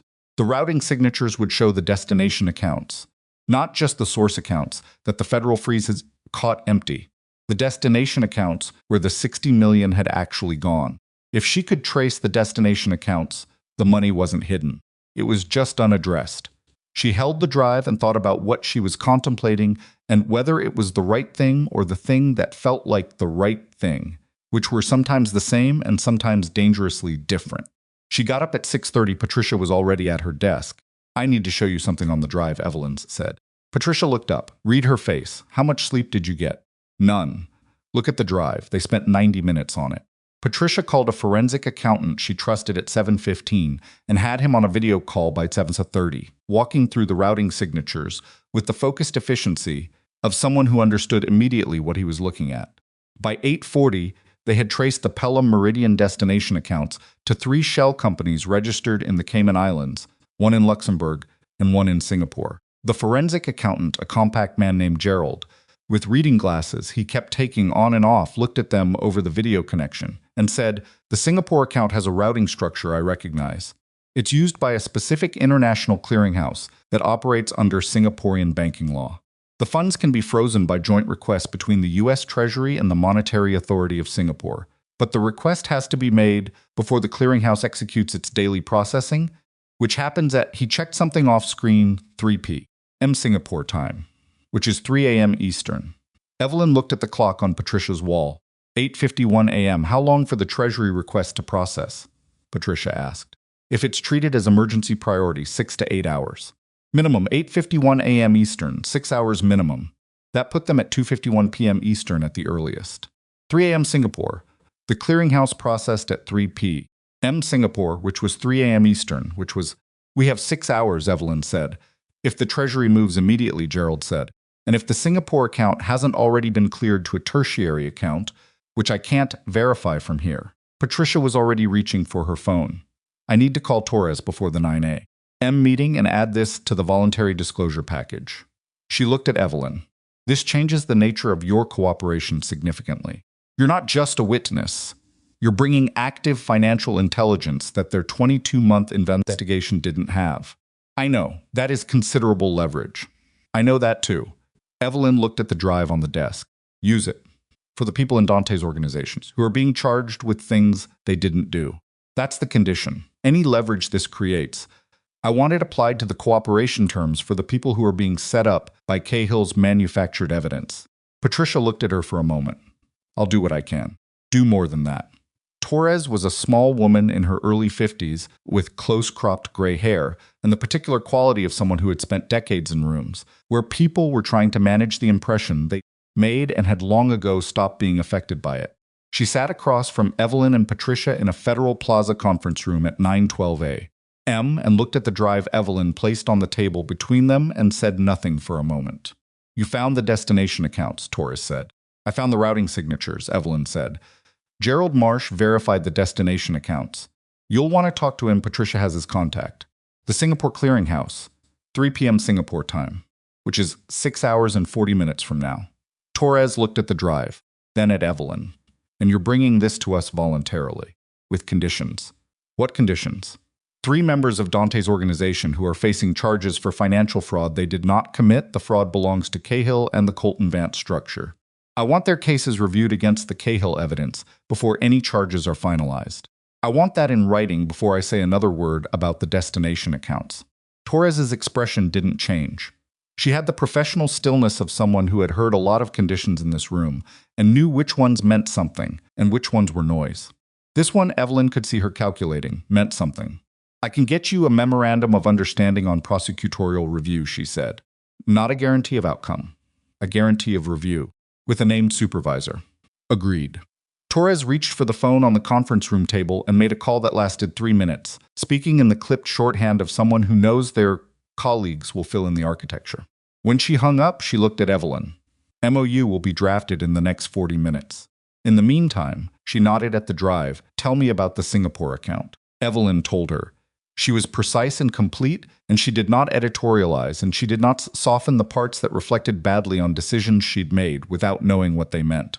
She had spent 11 years doing Dante Rourke's administrative work with the same quality of precision, and she brought all of it to this table, in this room, for this purpose. Torres listened without interrupting. When Evelyn finished, Torres said, "The Pelham Meridian authorization you signed. You understand, we'll need a formal statement about the circumstances of that signature. I understand. And you're prepared to state that you signed it based on a misrepresentation by Warren Cahill, transmitted through your husband, without knowledge of the actual structure or purpose of the document. That's accurate. Yes. Torres looked at her for a moment. Ms. Mercer, I want to tell you something that is not on the record, which means you can do what you like with it. She paused. Carver knew about the Colton Vance structure before he called you last night. He knew your signature was on Cahill's document. He also knew from the first hour of Mr. Rourke's custody that Dante Rourke identified the Colton Vance ownership chain unprompted and confirmed you had signed in good faith. Mr. Rourke's first voluntary statement was, effectively, your exculpation. Evelyn sat with that. The specific disorienting weight of it. Dante in federal custody, first hour, not negotiating his own terms, clearing her name. Why are you telling me this? She asked. Because you walked in here this morning with evidence that our 22-month investigation didn't have. And I think you should know that the person who made it possible for you to walk in clean is the same person who 9 days ago gave you every reason not to do him any favors. Evelyn said nothing. Patricia said nothing. The room was quiet. The MOU will be ready in 40 minutes, Torres said. She stood. I'll have someone bring coffee. The MOU arrived in 38 minutes. Evelyn read it twice, Patricia read it 3 times, and then Evelyn signed it and Torres signed it, and the document went to a supervisor, named in paragraph 4, and the formal witness statement began. It lasted 4 hours. Evelyn answered every question. She was methodical and honest, and she did not manage her answers for effect or for sympathy. She described the Pelham Meridian signing. She described the contracts, the backdating, the routing signatures. She described her meetings with Elena Voss, and with Dante, and with Carver, and with Patricia. She described everything in the sequence that happened, with the quality of a person who has decided that the only version of events worth giving is the complete one. At 1:14 p.m., Torres received a message on her phone, read it, and looked at Evelyn across the table. The Singapore account freeze request has been submitted through Treasury to the Monetary Authority. They've indicated expedited processing. How long? Patricia asked. 40 minutes, maybe less. Torres set her phone face down. There's something else. Warren Cahill was arrested at his residence in Greenwich at 11 this morning. He's being transported to Federal Plaza now. She paused. He's asked to speak with whoever received his financial documentation this morning. Specifically, he's asked for the name of the person who identified the destination accounts. Evelyn looked at her. He knows it was you, Torres said. He's asking for you by name. Patricia's hand came down flat on the table. Absolutely not. I'm not suggesting it, Torres said. I'm informing you for your awareness of where Mr. Cahill's attention currently is. Evelyn thought about Cahill. She had met him 11 times over 9 years. A quiet man, quietly dressed, quietly spoken, with the specific unremarkable quality of someone who has cultivated invisibility in rooms full of people who cultivate presence. She had sat at the same tables as him. She had filed his documents. She had signed his authorization without knowing it was his. She thought about what it meant that he was asking for her, specifically, in the first minutes of his federal custody, before his attorneys arrived. He was afraid of what she had. He wanted to know how much she'd given. Torres left the room. Patricia leaned toward Evelyn and spoke quietly. He's going to try to establish contact through his attorneys. Don't respond to anything from his legal team without me present. Not a text, not a call, not a letter. I know, Evelyn. I know, Patricia. Her phone buzzed on the table. A number she didn't recognize. She looked at it. Torres came back into the room at exactly that moment, glanced at the phone, and said, Don't answer that. I wasn't going to. It's Cahill's attorney. They move fast. Torres sat back down. Her face had the expression of someone who has just received news they were expecting, but still needed a moment to process the full weight of. The Singapore freeze executed 7 minutes ago. The account is locked pending joint review by Treasury and Mess. The funds are not moved. She looked at Evelyn. $62,400,000. Still there, the conference room was quiet. Patricia exhaled once. Controlled but audible. Evelyn sat with her hands folded on the table and felt the specific, exhausted satisfaction of something that had required everything she had and had worked anyway. Not joy. Not triumph. Something flatter and more durable than either. The feeling of having been in the right place, with the right information, and having used it correctly under conditions that were designed to prevent exactly that. Torres's phone buzzed. She looked at it. Her expression shifted not dramatically, but enough. Cahill's attorney is formally requesting a cooperation arrangement. He wants to trade. She looked up. He says he has documentation of the internal FBI leak. The source inside Carver's operation who warned him about the timeline and allowed him to move the funds early. The room went very still. He's known who the leak is, Evelyn said. The whole time, it appears so. And he's holding it as his last card. Yes, Torres set the phone down. Which means Carver's operation has been compromised from inside, and the only person who can identify the leak is the man we just arrested for $62 million in fraud. She looked at Evelyn with the expression of someone who has just watched a situation they thought they'd closed open a new door entirely. We have a problem. Evelyn looked at her steadily. You have a problem, she said. I have a witness statement on record and an MOU in effect and $62 million frozen in Singapore. She picked up her coat. But I'll tell you what Cahill's leak told him 3 days ago that made him move early. Because I think I know who it is. Torres stared at her. Brecken, Evelyn said. Brecken is your federal informant. Brecken has been feeding Carver's team for 3 years. Brecken has also been feeding Cahill for at least the last 6 months, running both sides, taking money from both, telling Cahill exactly when to move and when to hold. She held Torres's gaze. 3 days ago, Brecken told Cahill that Evelyn Mercer had been connected to the investigation timeline. That was the warning.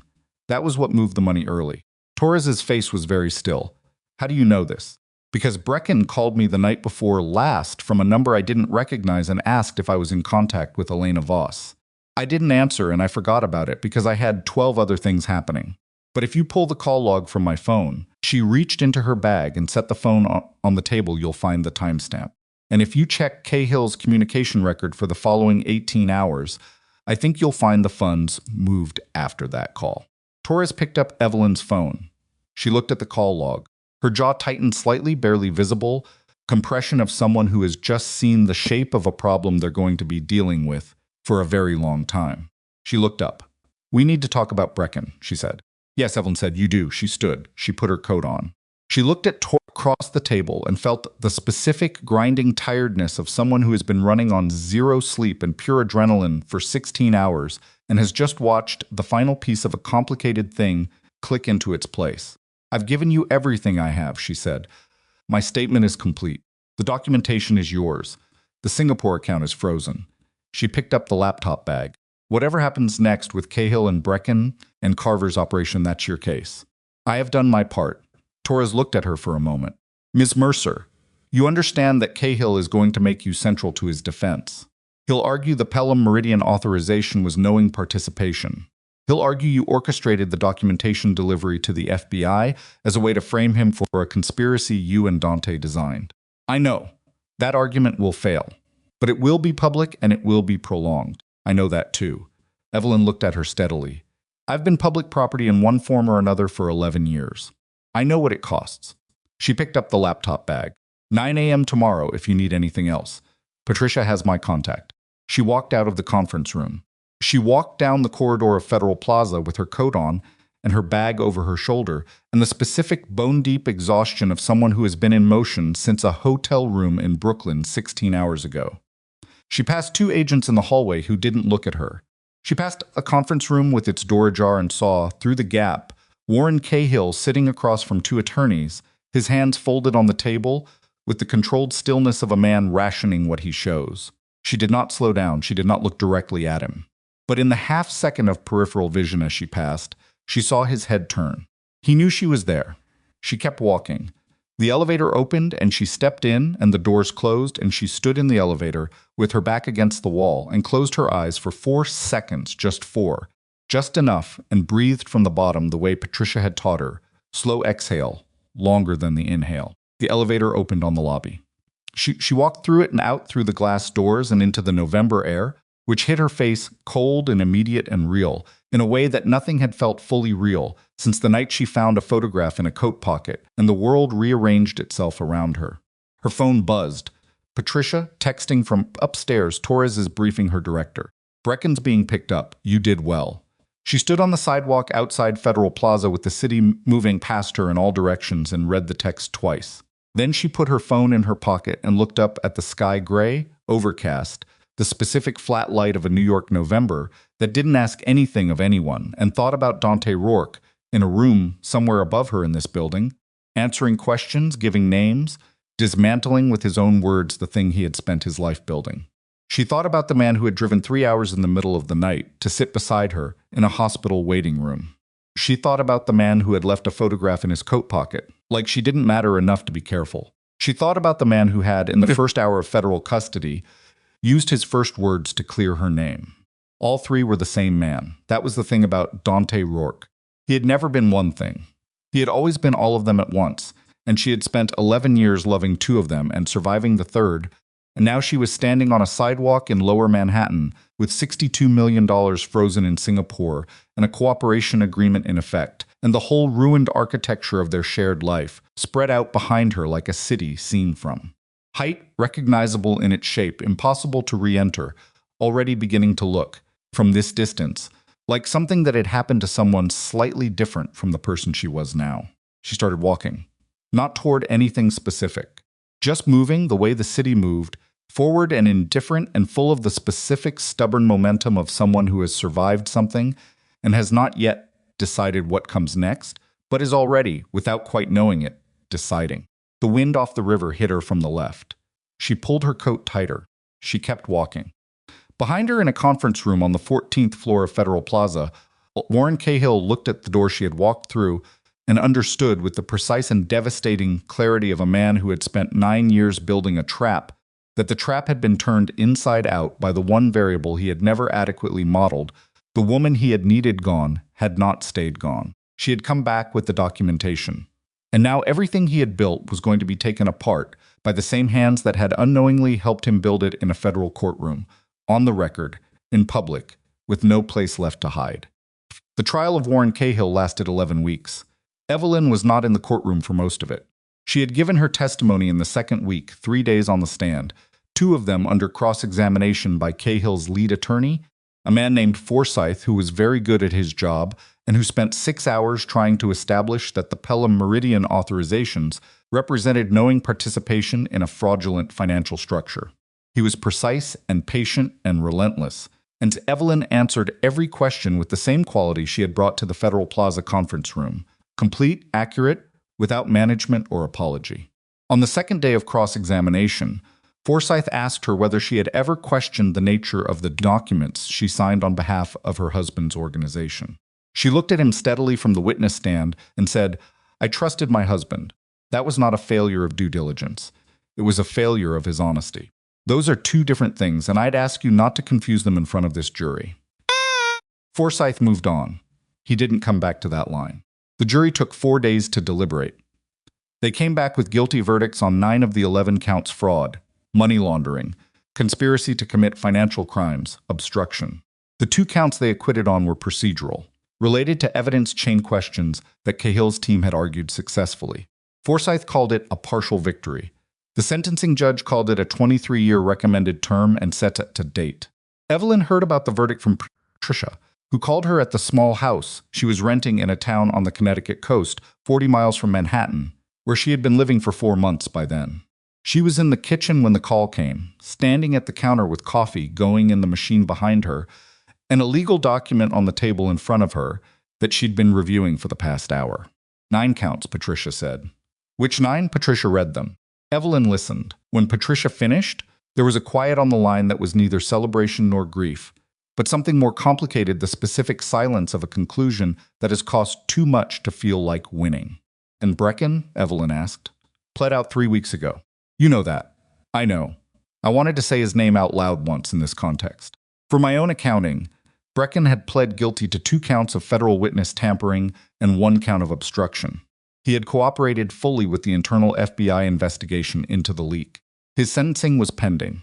Victor Serrano, the federal handler who had managed Brecken's informant relationship, had been placed on administrative leave pending the internal review. The investigation into how deeply Cahill's information had penetrated Carver's operation was still ongoing and was not going to finish quickly.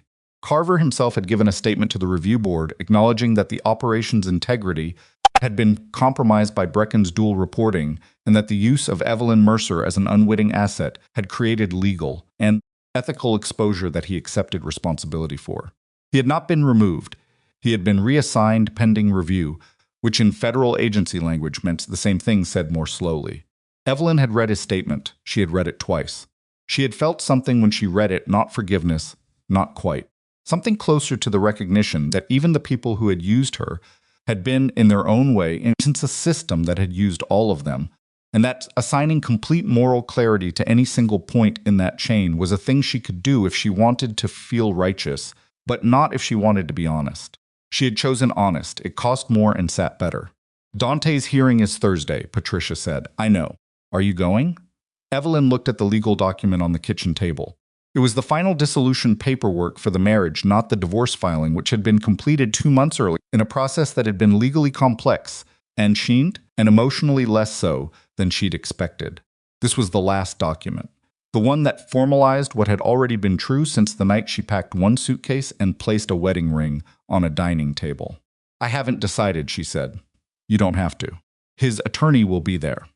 The cooperation terms are already established. Thursday is just the formal sentencing hearing on the reduced charges. I know what Thursday is. I'm not telling you to go. I'm not telling you not to go. I know that too. She looked out the window at the water, the Connecticut coast in February, gray and cold and indifferent in exactly the way she needed it to be right now, which was the reason she'd chosen it. I'll call you after. She ended the call. She stood at the kitchen counter with the coffee going behind her and the legal document on the table and the gray water outside the window and thought about Thursday. She went. She sat in the back of the courtroom, not the gallery section, the back row, where she could see without being easily seen, which was a distinction that mattered to her and that she couldn't fully explain, except that she was not there to be witnessed. She was there to witness. Dante was brought in at 9:40. He looked different. Not dramatically, he was still Dante, still the particular physical presence of a man who occupied his space with a certain irreducible authority. But the coat was gone. He was wearing a suit that fit him well, but that was not the suit of a man who had a team selecting his clothes. His hair was slightly different. The shadows under his eyes were not the shadows of recent bad nights, but of a longer, deeper exhaustion that had settled into the architecture of his face and was no longer pretending to be temporary. He sat beside his attorney. He didn't scan the room. She'd expected him to scan the room. It was habit. 11 years of watching him enter every space with a complete and immediate peripheral assessment. He didn't. He sat forward, elbows on the table, and looked at the space in front of him with the specific attention of someone who has decided that what is in front of them is the only thing that requires their focus right now. She watched him for 4 minutes before the judge entered. The hearing lasted 90 minutes. The cooperation agreement terms were entered into the record, the charges to which Dante had pled guilty, the charges that had been reduced or dismissed in exchange for full cooperation, the testimony he had provided regarding Cahill's operation, the information he had supplied about the 3 members of his organization who had been facing Cahill-manufactured charges, all 3 of whom had now had their cases reviewed, and 2 of whom had had charges dropped entirely. The third was negotiating a reduced arrangement. The sentencing terms under the cooperation agreement were 5 years in a federal minimum security facility, with eligibility for consideration at 36 months based on continued cooperation and conduct. The judge accepted the terms, stated for the record that the cooperation had been substantive and had materially assisted the federal investigation, and noted that the sentencing reflected both the genuine criminal conduct and the genuine cooperation. Dante stood when the judge addressed him directly. Mr. Rourke, is there anything you'd like to say before I finalize the sentence? Dante was quiet for a moment. Not the silence of someone collecting words. The silence of someone who had already decided what they were going to say and was taking the time to say it correctly. I built something that required other people to carry weight they shouldn't have had to carry, he said. Some of those people are in this room. Some of them aren't. I'm not going to stand here and explain why I made the choices I made, because the reasons don't change what the choices cost. I cooperated because it was the right thing to do, not because it got me a better deal, because it was right. He paused. That's all. The judge looked at him for a moment. Then she finalized the sentence, set the reporting date, and closed the session. Evelyn was out of the building before the courtroom had fully cleared. She stood on the steps in the February cold, with her coat pulled close and her breath making small clouds in the air, and thought about what Dante had said and the way he'd said it. No performance in it. No calculation. Just a man saying something true in a room full of people who expected something else. She thought, he means it. The first consequence he's ever faced without power protecting him, and he's facing it clean. She didn't know whether that made her feel better or worse. She suspected it made her feel something that didn't fit inside either of those categories. She went back to Connecticut. She finished reviewing the legal document on the kitchen table and signed it and sent it to Patricia, and then stood at the window for a while looking at the gray water, which was exactly as indifferent as it had been that morning and was exactly as necessary. The months that followed had the specific quality of a time that matters, but that you can only understand from the outside of it. Evelyn knew, while she was inside it, that something was happening to her that wasn't loss exactly, or recovery exactly, but a third thing that had elements of both without being either. She was changing. Not dramatically, not the way you change in a single decisive moment. The way you change when a long pressure is finally removed, and the structure that formed around it slowly, quietly, begins to relax into a different shape. She took on work. Not the administrative work she'd done for Dante's organization. She was done with that permanently and without regret. She had been good at it, but it had always been in service of something that wasn't hers. She began consulting for legitimate businesses on financial compliance structures. The exact architecture of her knowledge turned toward a different purpose. She was careful and she was good, and the work paid reasonably and required her full attention, which was what she needed. Full attention left less room for the kind of retrospective accounting that served no useful function, but was very hard to turn off. Cass came to visit in March and stayed a week, and they cooked together and argued about a streaming series that were both watching and went for walks on the beach in weather too cold for it, which was exactly the kind of thing that both of them had needed for longer than either was willing to admit. On the last night of the visit, they sat in the kitchen with wine, and Cass looked at her and said, "You seem different." Different how? Like you're actually here, not managing from a distance. Evelyn thought about that. "I think I'm learning to be somewhere without covering the exits." Cass was quiet for a moment. "Is that a Dante thing or a you thing?" "Both," Evelyn said. It was always both. She heard from Dante twice in the first year. Once through his attorney, a formal letter that was not a legal document, but used the precise language of one asking after her circumstances, stating his own, expressing the hope that the process had not caused her additional harm beyond what had already been done. It was careful and correct, and she read it 4 times and wrote a response that was equally careful and correct, and sent it, and thought, "We are 2 people who once shared a bed and a life, and are now writing to each other with the formal caution of strangers, who share a complicated history, and are both trying to honor it without being destroyed by it." The second was a call 9 months in, cleared through the facility's monitored communication system, which meant everything they said was on record, which was a constraint he acknowledged immediately. "I know this isn't private," he said. "I want to talk to you anyway." "Okay," she said. "How are you?" She considered the question honestly. "Better than I expected to be. Not as far along as I thought I'd be by now." "Both things are true." "Yeah," a pause. "I've been thinking about something you said years ago. You said the only thing that would ever change me was having to face something I couldn't buy my way through or manage my way out of." She remembered saying it. Different fight, different season, but she remembered. "I said that. You were right. I want you to know that I understand now what you meant. Not theoretically, actually." She sat with that. The specific weight of being told, by the persons you'd said a true thing to and been dismissed, that the true thing turned out to be true. It was not the satisfaction she would have expected. It was quieter than that, more durable. "I know," she said. "I'm not asking for anything." He said, "I want to be clear about that." "This isn't." He stopped. She could hear him choosing his words with the care of someone who has had 18 months to think about the difference between what he wants to say and what he has the right to say. "I'm not calling to work towards something. I'm calling because you are the person I want to tell the truth to. That's all it is." She looked out the window at the water. May now, the light different than February, the water a different color and the air soft, and the specific quiet of a coast town in the late afternoon when the tourists haven't arrived yet. "Thank you for what you told them," she said.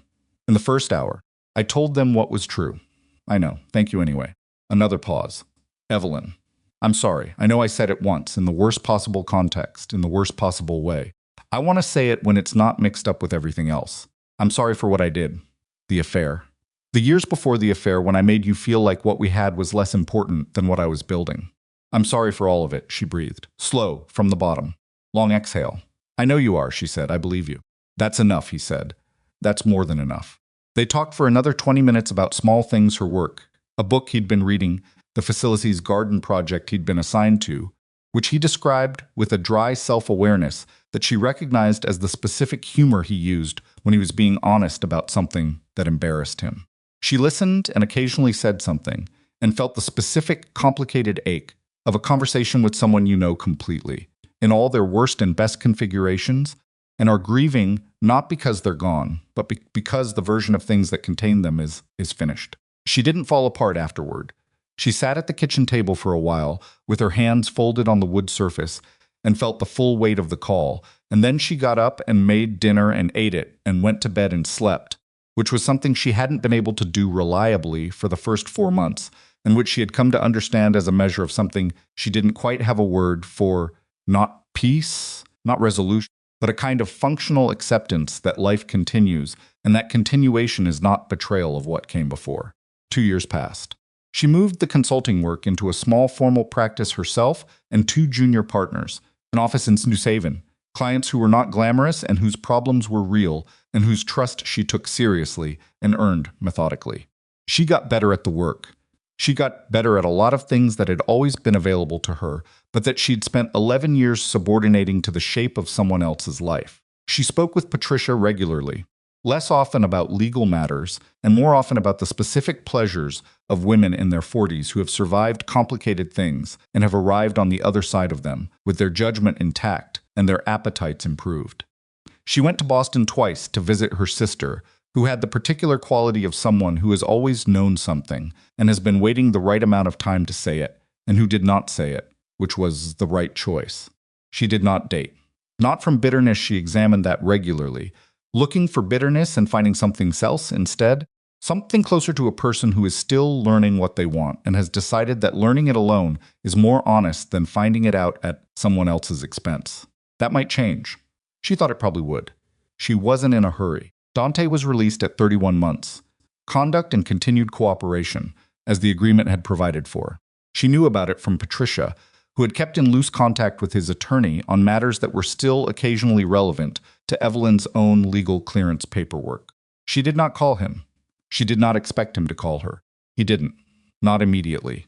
3 months after his release, she was at her office in New Haven on a Thursday afternoon in October again, which the city did with its usual indifferent beauty, the leaves doing what leaves do, the light doing what late afternoon light does in New England when it has decided to be generous when Patricia called. He's in New Haven, Patricia said. Evelyn set down the document she'd been reading. How do you know? His attorney called mine as a courtesy. He's been in New Haven for a week. He got a job logistics consulting for a freight company, which is either ironic or appropriate depending on how you look at it. Entry level. Patricia paused. He asked if you knew. He didn't ask for your contact. He asked if you knew he was there because he wanted you to know and didn't want you to find out from somewhere else. She sat with that, the specific, careful quality of it telling her, through proper channels, not to create an opening but to remove a surprise. Not claiming anything, not asking for anything. Just making sure she wasn't blindsided by his proximity. Okay, she said, that's all you're going to say? I don't know what else to say yet. Fair. She didn't call him. She also didn't not call him as an act of will. She simply went through the next 2 weeks at her ordinary pace and let the fact of his proximity exist as a fact without requiring a decision. He was in the same city. He was working an entry-level job at a freight company. He had told her through proper channels, so she wasn't surprised. That was its own kind of statement, made without words, about who he was trying to be. She saw him on a Saturday, not planned. She was at a coffee place near the green that she went to most Saturdays when the weather was good enough to walk to, and she was reading at a corner table when the door opened, and she looked up because the door opening was the kind of thing she still noticed, the habit of living with a man who required awareness of every entrance and exit, not yet fully unlearned. He stopped when he saw her. She saw the specific brief stillness of someone who has prepared for the possibility of an encounter, but is still caught slightly off balance by the reality of it. He was wearing a coat she didn't recognize. He looked she took the full measure of him in the practiced way she had always done. The eye contact inventory she'd learned from years of needing to know what she was walking into. He looked like a man who had been stripped of everything that wasn't himself, and was still, after all of it, standing. Thinner. Older in a way that wasn't bad. The specific quality of someone who has been reduced to their actual structure and found that the structure holds. He didn't come toward her. He stood near the door and looked at her across the room and waited, which was, she noticed this, something the Dante Rourke she had married would not have done. He would have come forward. He would have occupied the space and managed it. This man was waiting to see what she wanted. She looked at him for a long moment. Then she looked at the chair across from her. She looked back at him. He crossed the room. He sat down. He put his hands on the table, not folded, just resting, open, the specific body language of someone who is not trying to project anything. He looked at her face and she looked at his, and the coffee shop did its ordinary Saturday morning thing around them, indifferent and warm and full of people who had no idea what was sitting in the corner. "You look well," he said. His voice was the voice she knew, the real one, not the managed one. "So do you." She paused. Logistics consulting. Something moved in his eyes that was close to the expression she'd described to herself years ago as almost a smile. "Turns out I know a lot about freight." "You know a lot about a lot of things you're probably not supposed to use anymore." "Yeah." He looked at his hands for a moment, then back at her. "I'm not going to ask you for anything. I want to say that first." "I know. I just wanted." He stopped. She watched him find the word with the care of someone who has spent a long time understanding that the right word matters and the wrong one costs something. "I wanted to see you. That's all it is. I wanted to see that you're okay." "I'm okay," she said. "More than okay." He nodded. He took that in. She could see him taking it in the specific way he processed information he was relieved by, which she had always been able to read, and which was unchanged, which meant that some things survived the complete dismantling of a life, and some of them are the things you didn't expect. "I heard about your practice," he said. "Patricia mentioned it. Compliance consulting. It turns out I also know a lot about freight." He looked at her. That almost smile again, fuller this time, and she saw in it the specific man she had fallen in love with at a crosswalk in October 11 years ago, not better than the man he'd been in the worst of it, not worse than the man he'd been in the best of it, just the actual man with the full complexity of both, sitting across from her in a coffee shop, with his hands open on the table and nothing left to protect. "I don't want to go back," she said. She said it clearly and without softening, because clarity was what she owed both of them, to what we were, to that version of things. "I needed you to understand that. Understand. That chapter is finished. It closed the night I walked out with one suitcase, and everything that came after, the investigation, the trial, the calls, it's all finished. That's not who we are to each other anymore." "I know," he said. "I'm not trying to reopen it." "Then what are you trying to do?" He looked at her steadily. "I'm trying to be someone who deserves to sit in the same room as you without it costing you something. That's the only thing I'm working toward right now. Not a reconciliation, not a second chance." He stopped. "Just being someone who is actually worth the version of respect you used to give me before I gave you reasons to stop." She sat with that for a long moment. Outside the coffee shop window, October was doing its thing, the leaves, the light, the specific indifferent beauty of a season that turns without asking permission. She thought about the night she'd packed the suitcase. She thought about the diner in Queens. She thought about the courtroom and the back row, and a man who stood up and said the reasons don't change what the choices cost in a room full of people expecting something else. She thought about who she was now, the woman at this table, in this city, with this work and this life that was genuinely, specifically hers, not a shape fitted around someone else's, and she thought about whether there was room in that life for this man's in some form, some version, not the one they'd had, but something new and smaller, and built from the ground up with honesty as the only material. She didn't know. She wasn't going to pretend she knew.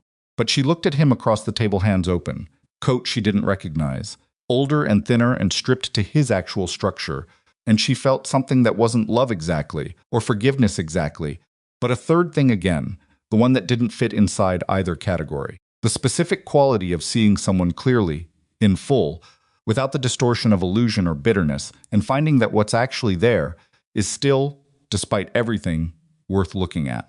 "There's a decent sandwich place 2 blocks from here," she said. "I usually go there after coffee on Saturdays." He looked at her.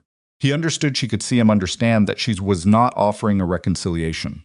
She was offering a sandwich on a Saturday morning, which was exactly what she was offering, and nothing more and nothing less. "Okay," he said.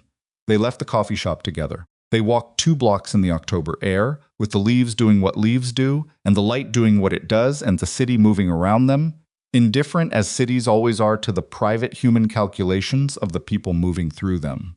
They didn't hold hands. They walked at the same pace, close enough that their coats occasionally brushed, far enough apart that anyone watching would have understood they were 2 people still finding the distance. They went into the sandwich place. They sat across from each other at a small table by the window. A woman behind the counter called out orders in a voice that cut cheerfully through the noise of a busy Saturday. The coffee was too strong and the sandwiches were good, and outside the window, October continued its indifferent business. Evelyn looked at the man across from her. She thought about all the things she had lost: the penthouse, the life, the version of herself that had believed love was protection. She thought about what she had found instead, slowly and at great cost, in a hotel room and an attorney's office and a federal conference room and a Connecticut kitchen with the gray water outside and enough silence to finally hear herself think. She had not found her way back to Dante. She had found her way to herself. That was the thing worth keeping. That was the thing no one could take. She picked up her sandwich. She looked at him. "Tell me about the freight company," she said. He told her. She listened. The October light came through the window and fell across the table between them, not warm, not cold. Just light, doing what light does, illuminating exactly what was there without adding anything that wasn't. That was enough. That was the only thing left that mattered. Exactly what was there, in the clear light, without illusion or armor or the weight of what either of them had once believed they were entitled to. The leaves kept turning. The city kept moving. And two people who had survived each other and themselves sat in a sandwich place on a Saturday morning and talked about ordinary things, which was the most extraordinary thing either of them had done in a very long time.